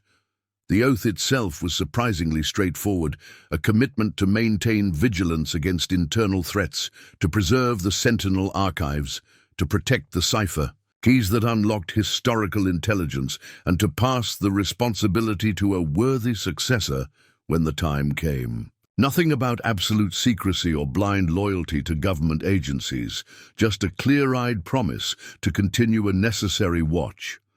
As she signed her name beneath Eleanor Weaver's on the aged document, Olivia felt a profound connection, not just to her immediate predecessor, but to all the sentinels who had come before. This wasn't just a security operation. It was a continuing promise across generations to protect the nation from threats that operated beyond conventional timeframes. "The chain remains unbroken," Clayton announced as she completed her signature. "Sentinel Weaver takes her place among us." The other sentinels responded in unison. "The duty remains." What followed surprised Olivia. Rather than continuing the formal ceremony, the gathering shifted to practical matters related to her new role. Mark Chen presented her with specialized software for securely communicating with other sentinels. Rebecca Lathrop provided access codes to restricted historical archives that might contain relevant intelligence. Thomas Washington offered legal documents establishing a trust that would protect the Weaver property and ensure its transfer to Maddie if anything happened to Olivia. "We're not just ceremonial," Rebecca explained with a smile. "The traditions matter, but the work is what counts. Eleanor would want you fully equipped to continue where she left off." By the time they returned to the main gathering area for coffee and dessert, Olivia felt both overwhelmed and strangely reassured. The Sentinel network was larger and more organized than she had initially understood, with resources and connections extending through multiple sectors of American society. Jonathan Pierce, the elderly Sentinel emeritus, joined her near a window overlooking the estate's carefully maintained grounds. "Quite a change from academic life, I imagine," he observed kindly. "That's an understatement," Olivia admitted. 3 weeks ago, I was worried about paying rent. Now, I'm part of a centuries-old intelligence network. Life takes unexpected turns. I was planning a quiet career as a high school science teacher when my grandfather's stroke forced me to take over the Pierce Sentinel duties in 1954. He studied her face. "You're adapting well, from what Clayton reports, finding your way through the archives, making connections Eleanor might have missed." "I'm trying. The historian in me can't resist the challenge of piecing together patterns across centuries. That's why you're right for this role," Pierce said with conviction. "The best sentinels are those who can see both the immediate facts and the historical context. The inheritors count on people focused only on present concerns, unable to recognize strategies playing out across generations." "Speaking of the inheritors," Olivia lowered her voice, "Clayton mentioned they may be watching me, especially if my real estate agent is connected to them." Pierce nodded gravely. "A definite possibility, which makes your formal installation tonight even more important. You now have the full resources of the network behind you. We protect our own, Dr. Blackwood, have for centuries." The gathering concluded shortly before midnight, with sentinels departing discreetly at intervals to avoid attracting attention. Clayton and Olivia were among the last to leave, after she had exchanged contact information with several of her new colleagues. On the drive back to New Haven Mills, Olivia found herself reflecting on the evening's events. The Sentinel network was both more formal and more practical than she had expected, combining historical traditions with modern intelligence methodologies in a unique hybrid that had apparently served its purpose effectively for nearly 250 years. "There's something I've been wondering," she said as they drove through the darkness. "Why doesn't the government just absorb this operation into official channels? Surely in the modern era, with professional intelligence agencies, this network could be formalized." "It's been attempted several times," Clayton replied. "During the Civil War, again during World War I, and most recently during the Cold War reorganizations. Each time, the Sentinel families resisted, and with good reason. Which is, government agencies change with administrations. Priorities shift, budgets fluctuate, personnel rotates. The inheritors operate across generations. They can simply wait out any focused initiative until priorities change. The Sentinel network endures because it operates outside those constraints, maintaining consistent vigilance regardless of political shifts." It made sense, especially given what Olivia had learned about inheritor tactics. Conventional intelligence. Agencies weren't designed to track multi-generational operations where the payoff might come decades after the initial positioning. "There's something else you should know," Clayton added, his tone shifting. "We've confirmed that Robert Caldwell is indeed connected to the inheritors, specifically the Vermont branch of the Caldwell family that Eleanor had been monitoring for unusual real estate acquisitions around sensitive facilities." Olivia tensed. "How worried should I be?" "Moderately. We don't believe he knows you've discovered the archives or made contact with us. His current assessment, based on surveillance we've detected, is that you're simply an academic renovating a historical property. But he's watching, waiting for any sign that you've found something significant." The renovation crews, all vetted by us, with no connection to inheritor families. But Caldwell has driven past the property several times, and there's been at least one attempt to access your internet traffic remotely, which you blocked. Of course, the security systems we've installed are specifically designed to counter inheritor techniques, but it confirms they have active interest in the property and in you. As they approached the farmhouse, Olivia saw lights in the windows and children's silhouettes moving past.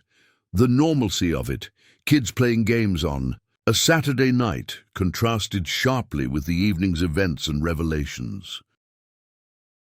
"What's my next step?" she asked as Clayton parked at the end of the driveway.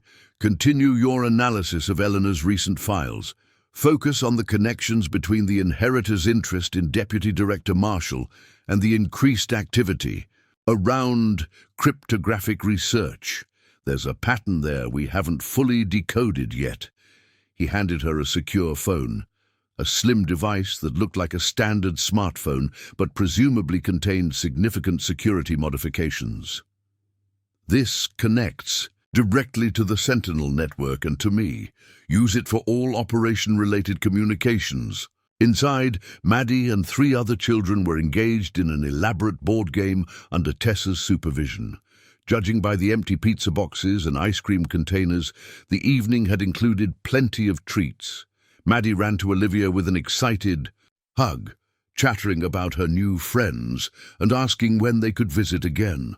After the other children were collected by their Sentinel parents, each offering Olivia a subtle nod of recognition, Maddie finally succumbed to exhaustion. As Olivia tucked her into bed, her daughter asked sleepily, "Did you have a good special meeting, Mom?" "I did. I met some interesting people who do work similar to what we do with our special house." "Like a club?" Olivia smiled at the simple description. "Something like that. A club that's been around for a very long time, taking care of important things." "Can I join the club when I'm older?" The question gave Olivia pause. The Weaver Sentinel position had traditionally passed through family lines, but she hadn't fully considered what that meant for Maddie's future. Would her daughter someday sit in that chamber, taking the same oath Olivia had recited tonight? "That would be your choice when you're grown up," she said carefully. But for now, your job is just to be a kid. Have fun, do well in school, and know that our house is special without worrying about all the grown-up details." After Maddie fell asleep, Olivia changed into comfortable clothes and made her way to the hidden tunnel entrance. The day's events had left her with too much mental energy for sleep. She wanted to review Eleanor's notes on the Caldwell family with new understanding of their specific interest in the Weaver property. The hidden office felt different now that she had taken the formal Sentinel oath. The archives weren't just historical materials to be studied. They were her responsibility to maintain and expand. The generations of weavers who had preserved these records weren't just subjects of academic interest. They were her predecessors in a continuing mission. As she settled at the antique desk, the silver medallion still around her neck caught the light from the desk lamp. "The chain remains unbroken," she murmured, running her fingers over the eagle design. "The duty remains." Somewhere above her, Maddie slept peacefully in a house that was slowly transforming from a desperate last resort into both a comfortable home and a functioning sentinel post. Outside, unknowable in the darkness, the inheritors maintained their own watch, waiting to see what the new owner of the Weaver house might reveal about the secrets it contained. The pieces were in motion, a game that had continued since the nation's founding. And now, Olivia Blackwood, historian, mother, and newly installed Sentinel Weaver, had taken her place on the board.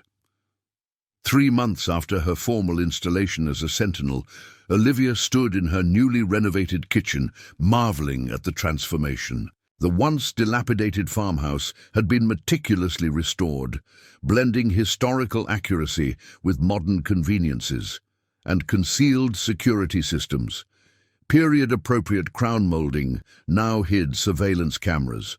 Refinished hardwood floors contained pressure sensors that detected unauthorized movement patterns. Vintage light fixtures incorporated state-of-the-art recording devices. Most importantly, the hidden tunnel entrance had been redesigned with additional security measures while maintaining its historical character. The eagle insignia in the basement remained untouched, protected behind a sliding bookcase that appeared original to the house but incorporated biometric locks keyed to Olivia's and Maddie's fingerprints.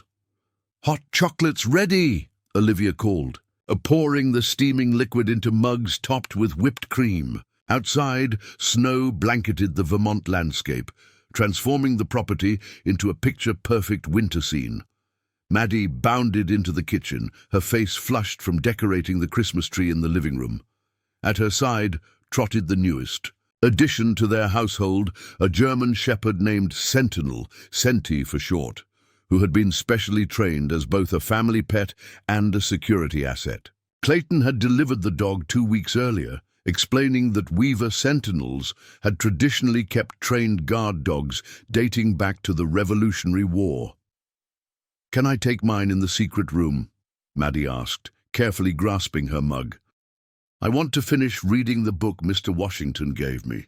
Thomas Jefferson Washington, the elderly sentinel from D.C., had taken a grandfatherly interest in Maddie, sending her carefully selected history books appropriate for her age that subtly incorporated lessons about American intelligence operations. The current selection was a beautifully illustrated children's book about Revolutionary War messengers, featuring a young girl who carried secret letters past British checkpoints. "Sure, but remember the rules," Olivia reminded her.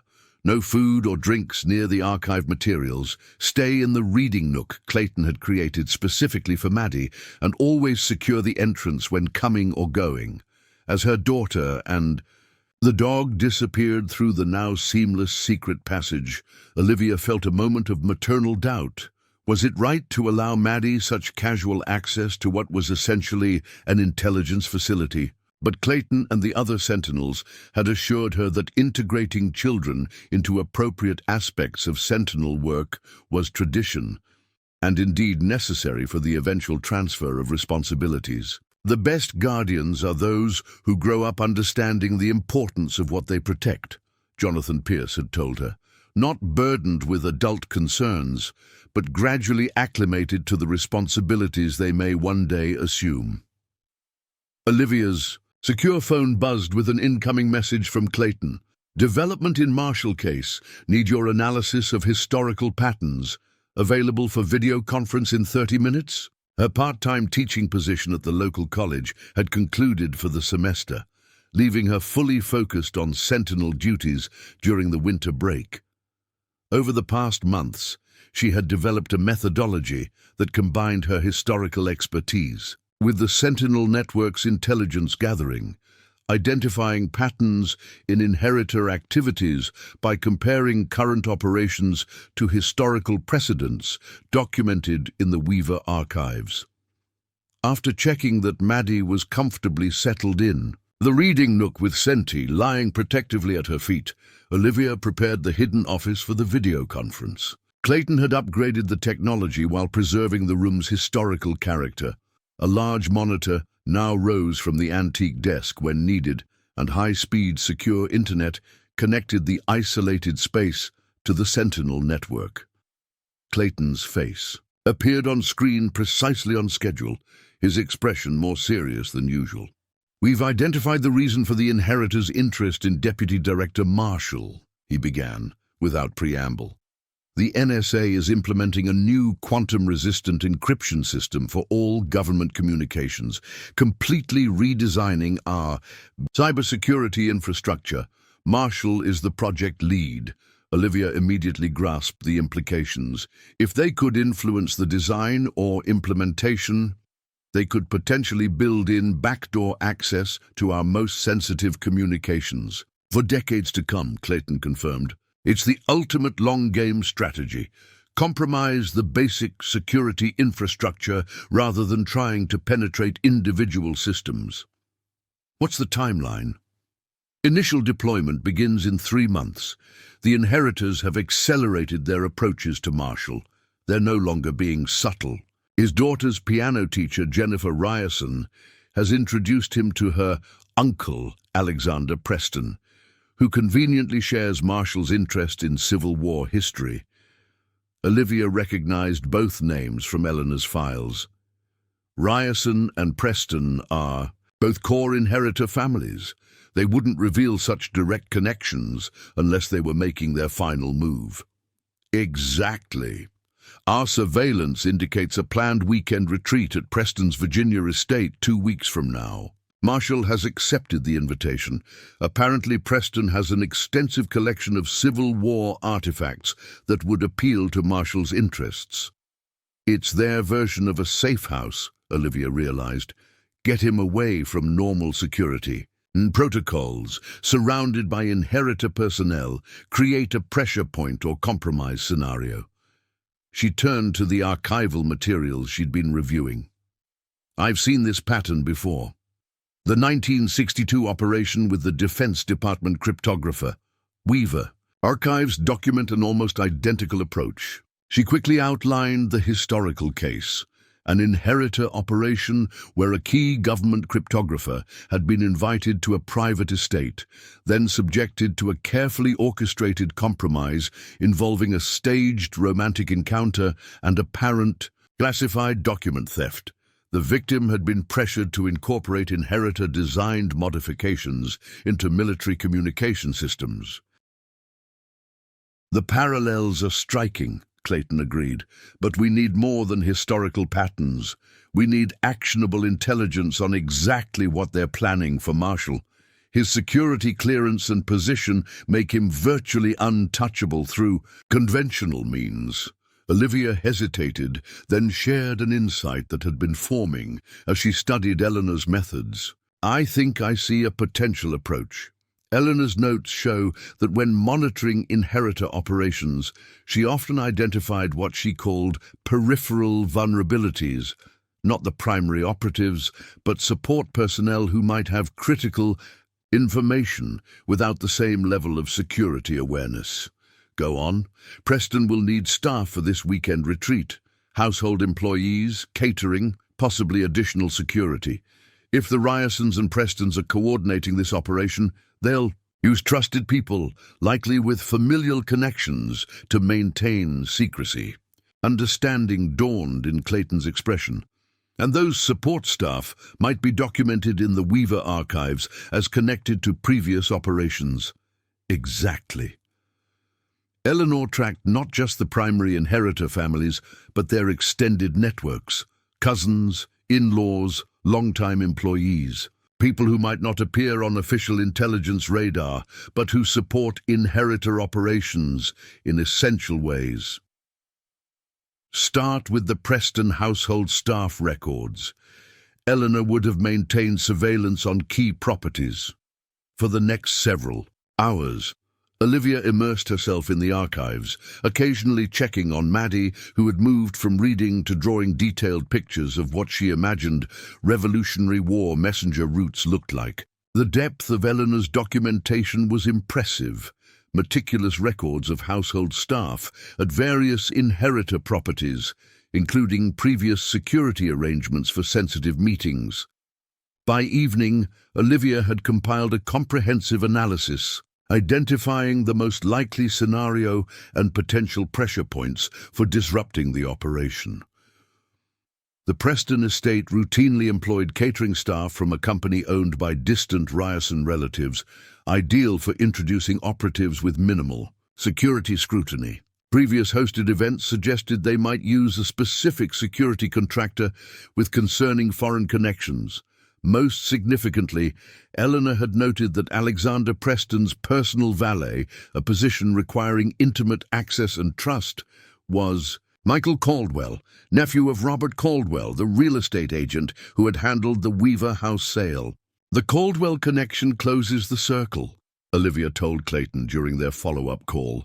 They have someone positioned to monitor Marshall continuously during the retreat, even in his private quarters. Given historical patterns, they'll likely attempt to stage a compromise scenario, either manufactured evidence of security violations or something personal that could later be used as blackmail material. "This is excellent work," Clayton said, genuine admiration in his voice. "Better than we could have developed through conventional intelligence methods. The connections you've identified wouldn't appear significant without the historical context from the Weaver archives. So what happens now? We can't just let Marshall walk into their trap. We have options. The simplest would be to arrange a reason for Marshall to cancel his attendance. But that only delays the problem. They'll create another opportunity. We need to expose the network, Olivia said firmly. Not just prevent this specific operation, but disrupt the entire inheritor structure. Eleanor's files show they've attempted similar operations 3 times in the past 40 years, each time narrowly prevented by Sentinel intervention. We're just playing defense. Clayton studied her with newfound respect. You sound like Eleanor. Now, she advocated for more aggressive countermeasures in her later years, though tradition has kept the Sentinel network primarily observational rather than operational. Maybe tradition needs to evolve, Olivia suggested. The inheritors have adapted their methods for the digital age, shouldn't we? The conversation was interrupted by a notification on Olivia's security monitors, a vehicle approaching the property. The cameras showed Robert Caldwell's silver Audi turning into her driveway. "We have company," she told Clayton tensely. "Robert, Caldwell just arrived?" "Unannounced?" Clayton was immediately alert. "That's concerning. The surveillance of your property has increased in the past week. They may have detected unusual communications or activity. Is Maddie secure?" "She's in the hidden office with me."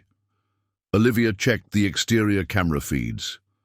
"Caldwell is alone, as far as I can tell, approaching the front door now. Maintain cover. Nothing suggests he knows of your Sentinel role.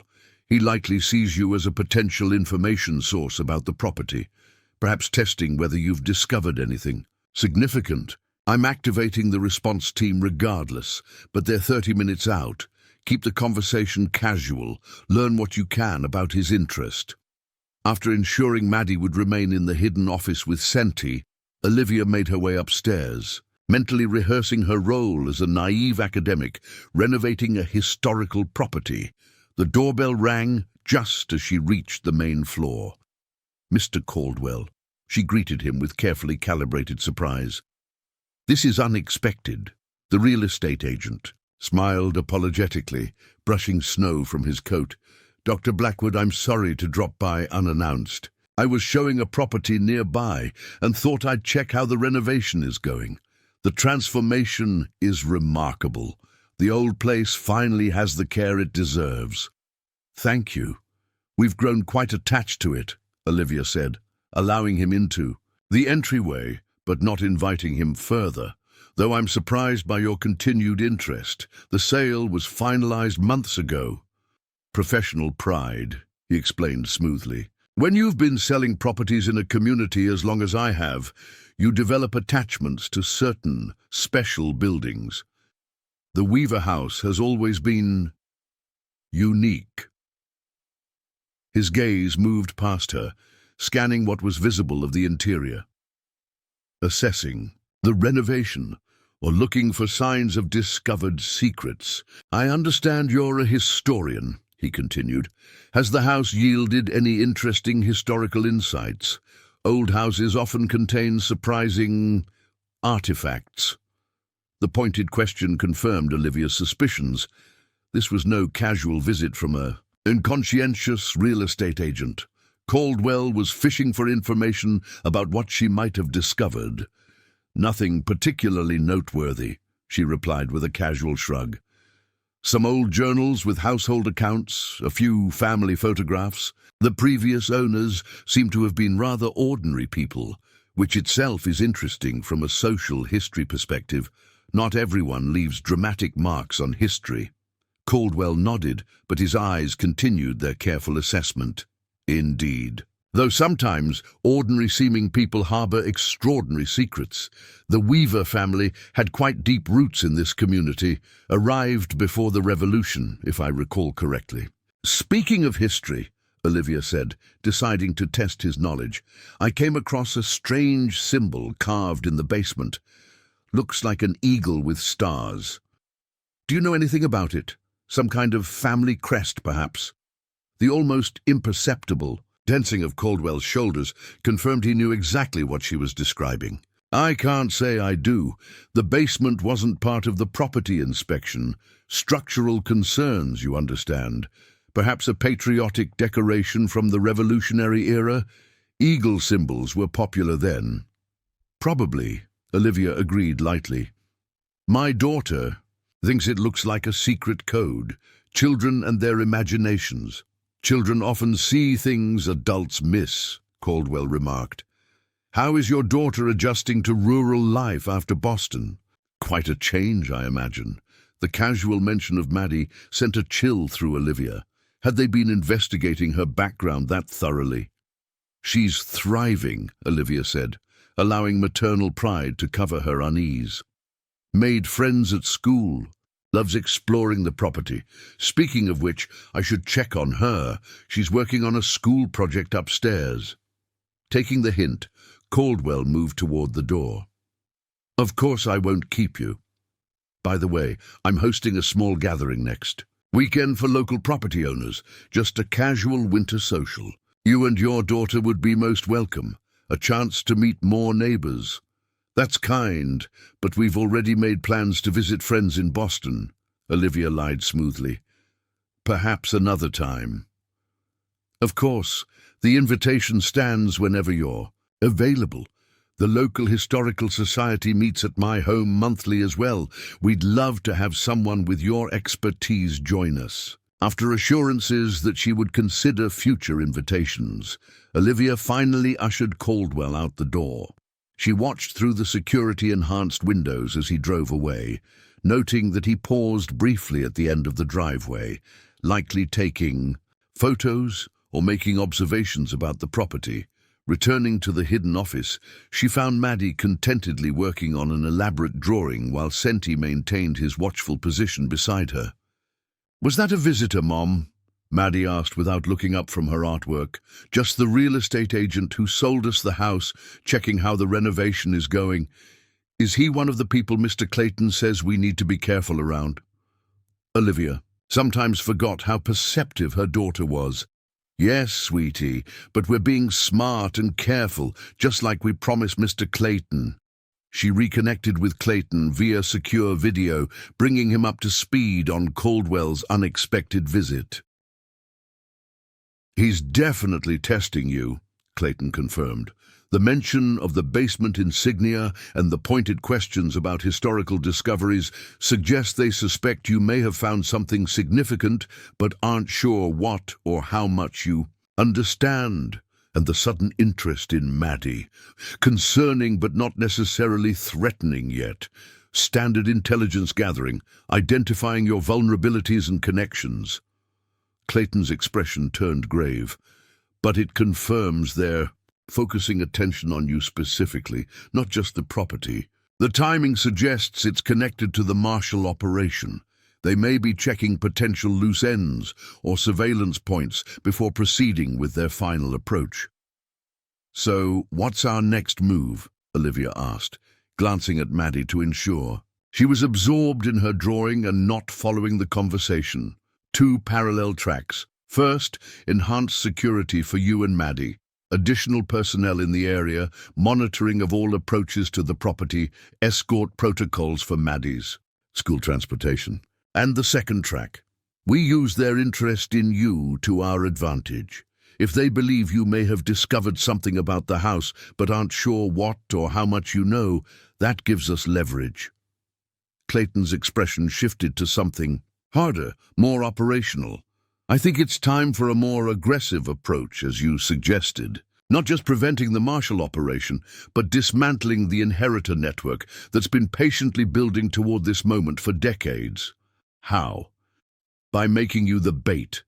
The plan that evolved over the next week was both elegant and dangerous. Rather than simply protecting Marshall or exposing the inheritor operation directly, they would create a scenario that would force the inheritors to reveal themselves more completely. We'll leak information suggesting you've discovered something significant in the Weaver house, something that threatens their operation with Marshall. Clayton explained to the emergency sentinel, gathering convened to approve the unprecedented operation. They'll have to investigate, possibly attempt to access the property directly. When they do, we'll be waiting with a counterintelligence team ready to track them back to their operational centers. Using Dr. Blackwood as bait puts her at unacceptable risk, objected Jonathan Pierce, the elderly sentinel emeritus. It violates our traditional protocols of observation rather than engagement. With respect, Mr. Pierce, Olivia countered, tradition must adapt to current threats. The inheritors are on the verge of compromising our entire national security infrastructure. If they succeed in influencing Marshall's quantum encryption project, they'll have backdoor access to government communications for potentially decades. The debate continued for hours, with the Sentinel network divided between traditionalists who preferred continued observation and those who saw the need for more direct intervention. Ultimately, Olivia's historical analysis of previous inheritor operations proved persuasive, demonstrating that their patience and generational approach had nearly succeeded multiple times, with only last-minute Sentinel interventions preventing catastrophic security breaches. We can't just keep playing defense, she argued. Eleanor's final notes showed she had reached the same conclusion. The pattern of escalating inheritor activities required a more definitive response. In the end, the network voted to approve the operation, with strict conditions to ensure Olivia and Maddie's safety. Maddie would be temporarily relocated to a secure facility disguised as a winter camp for children, where other Sentinel children would provide familiar companions. Olivia would remain at the farmhouse under constant surveillance, with a rapid response team positioned nearby. The bait took the form of an academic paper Olivia supposedly drafted, discovering connections between the Weaver property and early American cryptographic systems. Through carefully controlled channels, Word of this research reached Robert Caldwell, along with hints that Olivia had uncovered documents in the house directly related to Revolutionary War-era cipher methods, still relevant to modern cryptography. They won't be able to resist investigating, Clayton predicted, especially with the Marshall operation so close to fruition. Any potential threat to their security will require immediate assessment. The night of the planned operation, after Maddie had been safely relocated to the winter camp, Olivia sat in the living room of the Weaver house, ostensibly working on her academic paper, but actually monitoring the sophisticated surveillance systems that covered every approach to the property. Clayton and a tactical team were positioned nearby, with additional Sentinel network resources tracking electronic communications among known inheritor associates. At precisely 11:17 p.m., the perimeter sensors detected movement in the wooded area. Behind the property, multiple heat signatures approaching with deliberate care. Simultaneously, the electronic countermeasures identified a sophisticated attempt to disable the house's security systems. "They're here," Olivia reported through her secure communication link. "At least 3 individuals approaching from the north, using the tree line for cover. And someone's trying to hack the security systems." "As expected," Clayton responded calmly. "Maintain position. Let them believe they've successfully compromised the outer security layer. We need them to commit fully to the intrusion." Olivia watched the monitors as the intruders approached the house. Their thermal signatures indicated professional movement. Patterns. These weren't opportunistic burglars, but trained operatives. The electronic attack on her systems continued, following sophisticated protocols that suggested military or intelligence training. "They've reached the back entrance," she reported, "bypassing the alarm system now. They think they're being stealthy, but the secondary systems are tracking every move." "Perfect," Clayton replied. "Remember the plan. Let them access the basement. They'll be focused on the Insignia. Once they're fully committed, we move." The back door opened silently, the intruders believing they'd successfully defeated the security systems. Olivia moved to the hidden office, where she could monitor their movements through the house via multiple camera feeds. 3 men in dark, tactical gear, moving with practiced efficiency, conducting a room-by-room sweep before converging on the basement entrance. "They're heading downstairs," she whispered unnecessarily, "directly toward the Insignia wall." "Stand by," Clayton instructed. "Tracking team is following electronic communications to their command center. We need 3 more minutes to confirm." Connections. Olivia watched as the intruders examined the basement insignia, photographing it from multiple angles and taking measurements of the specific arrangement of stars and eagle features. One of them produced what appeared to be an overlay template, aligning it with the carved symbol and nodding with apparent satisfaction.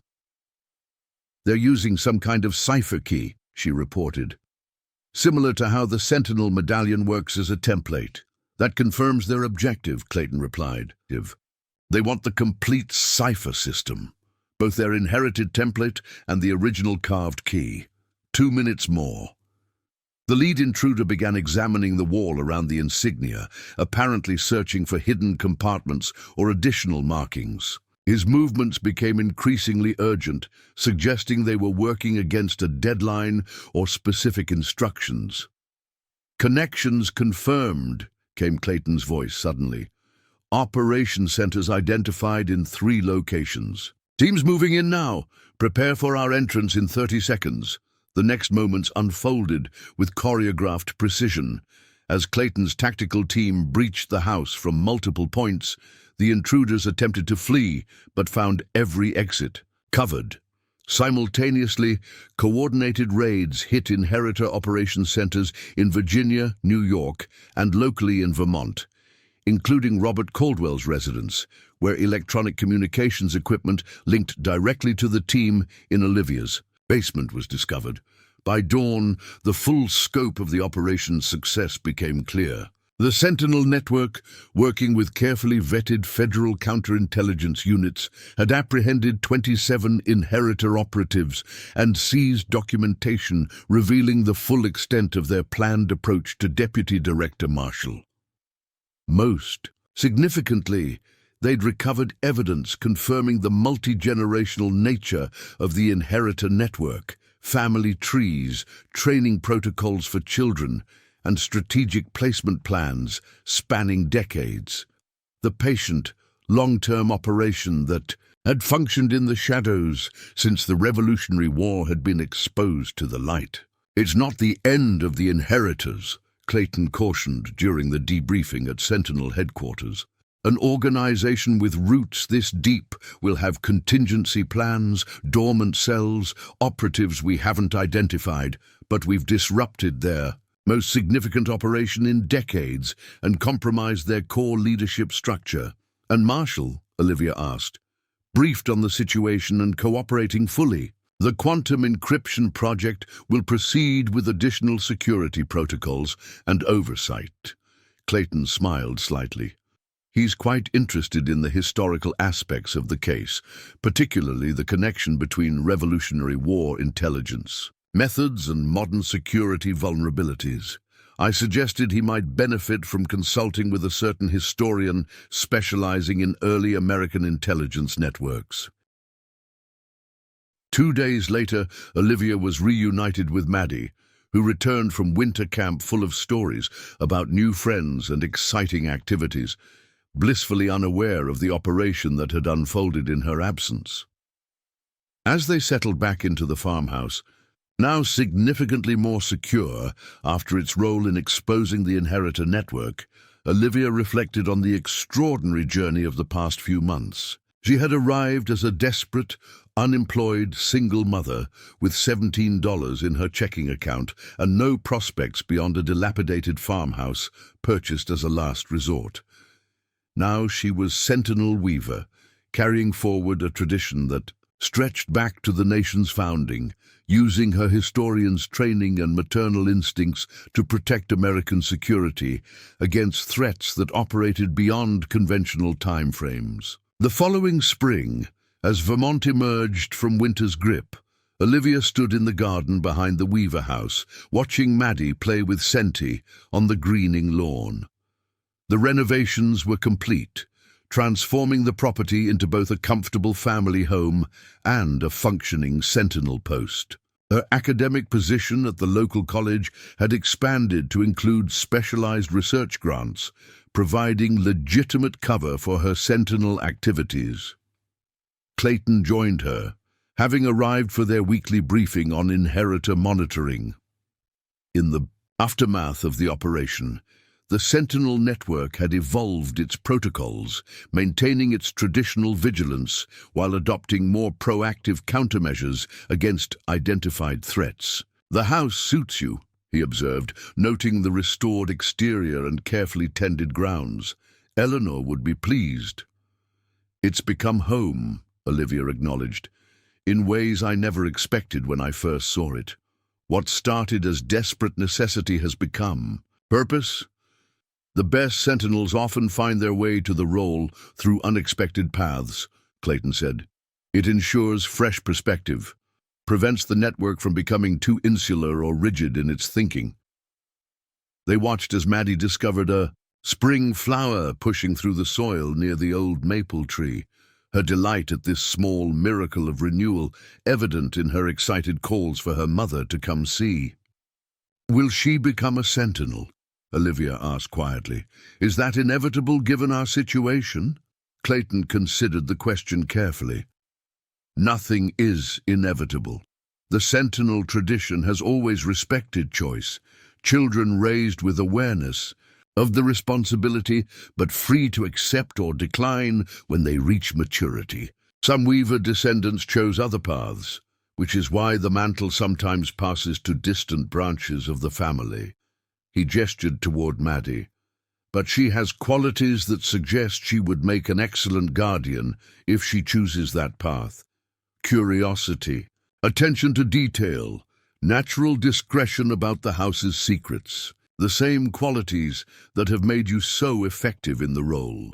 Olivia fingered the silver insignia pendant that now felt like a natural part of her daily attire. I never imagined my academic specialization would have such direct application. All those years studying historical intelligence networks, thinking I was just pursuing intellectual curiosity. Perhaps you were being prepared all along, Clayton suggested. The sentinel path often seems to find those best suited to walk it, sometimes through circumstances that appear entirely random. As Maddie called her over to examine the spring flower, "Look, Mom, it survived the whole winter under all that snow." Olivia reflected on the parallel to their own situation. They too had survived a winter of sorts, emerging stronger and more purposeful. The desperate gamble on a dilapidated farmhouse had transformed into something she could never have anticipated. Not just a home, but a mission with roots as deep as the nation itself. In the basement, the eagle insignia remained, now understood, not just as a historical curiosity, but as a literal key to American security, a symbol of vigilance maintained across generations. In the hidden office, the archives continued to grow as Olivia added her own observations and analyses to those of the weavers who had come before her. And in Washington, the quantum encryption project proceeded under Marshall's careful oversight, developing security systems that would protect American interests long into the future, secure from the inheritor influence that had nearly compromised them. The chain remained unbroken. The duty continued, and in a rural Vermont farmhouse that had nearly been condemned, Sentinel Weaver tended both the physical renovation of her unexpected home and the historical trust she had inherited along with it. As spring flowers pushed through the soil, where generations of weavers had maintained their patient watch, Olivia embraced the legacy that had found her when she needed it most, transforming a desperate last resort into a meaningful new beginning, not just for herself and Maddie, but for the continuing security of the nation, whose earliest secrets they now protected. The mysterious insignia that had sparked a Homeland Security investigation had led Olivia Blackwood to her true calling. Guardian of a trust as old as America itself, sentinel against threats that operated in the shadows of history, keeper of secrets that bridged centuries. Not bad, she thought with a smile, for a single mom who had simply been looking for an affordable roof over her head. Up next, you've got two more standout stories right on your screen. If this one hit the mark, you won't want to pass these up. Just click and check them out. And don't forget to subscribe and turn on the notification bell so you don't miss any upload from us.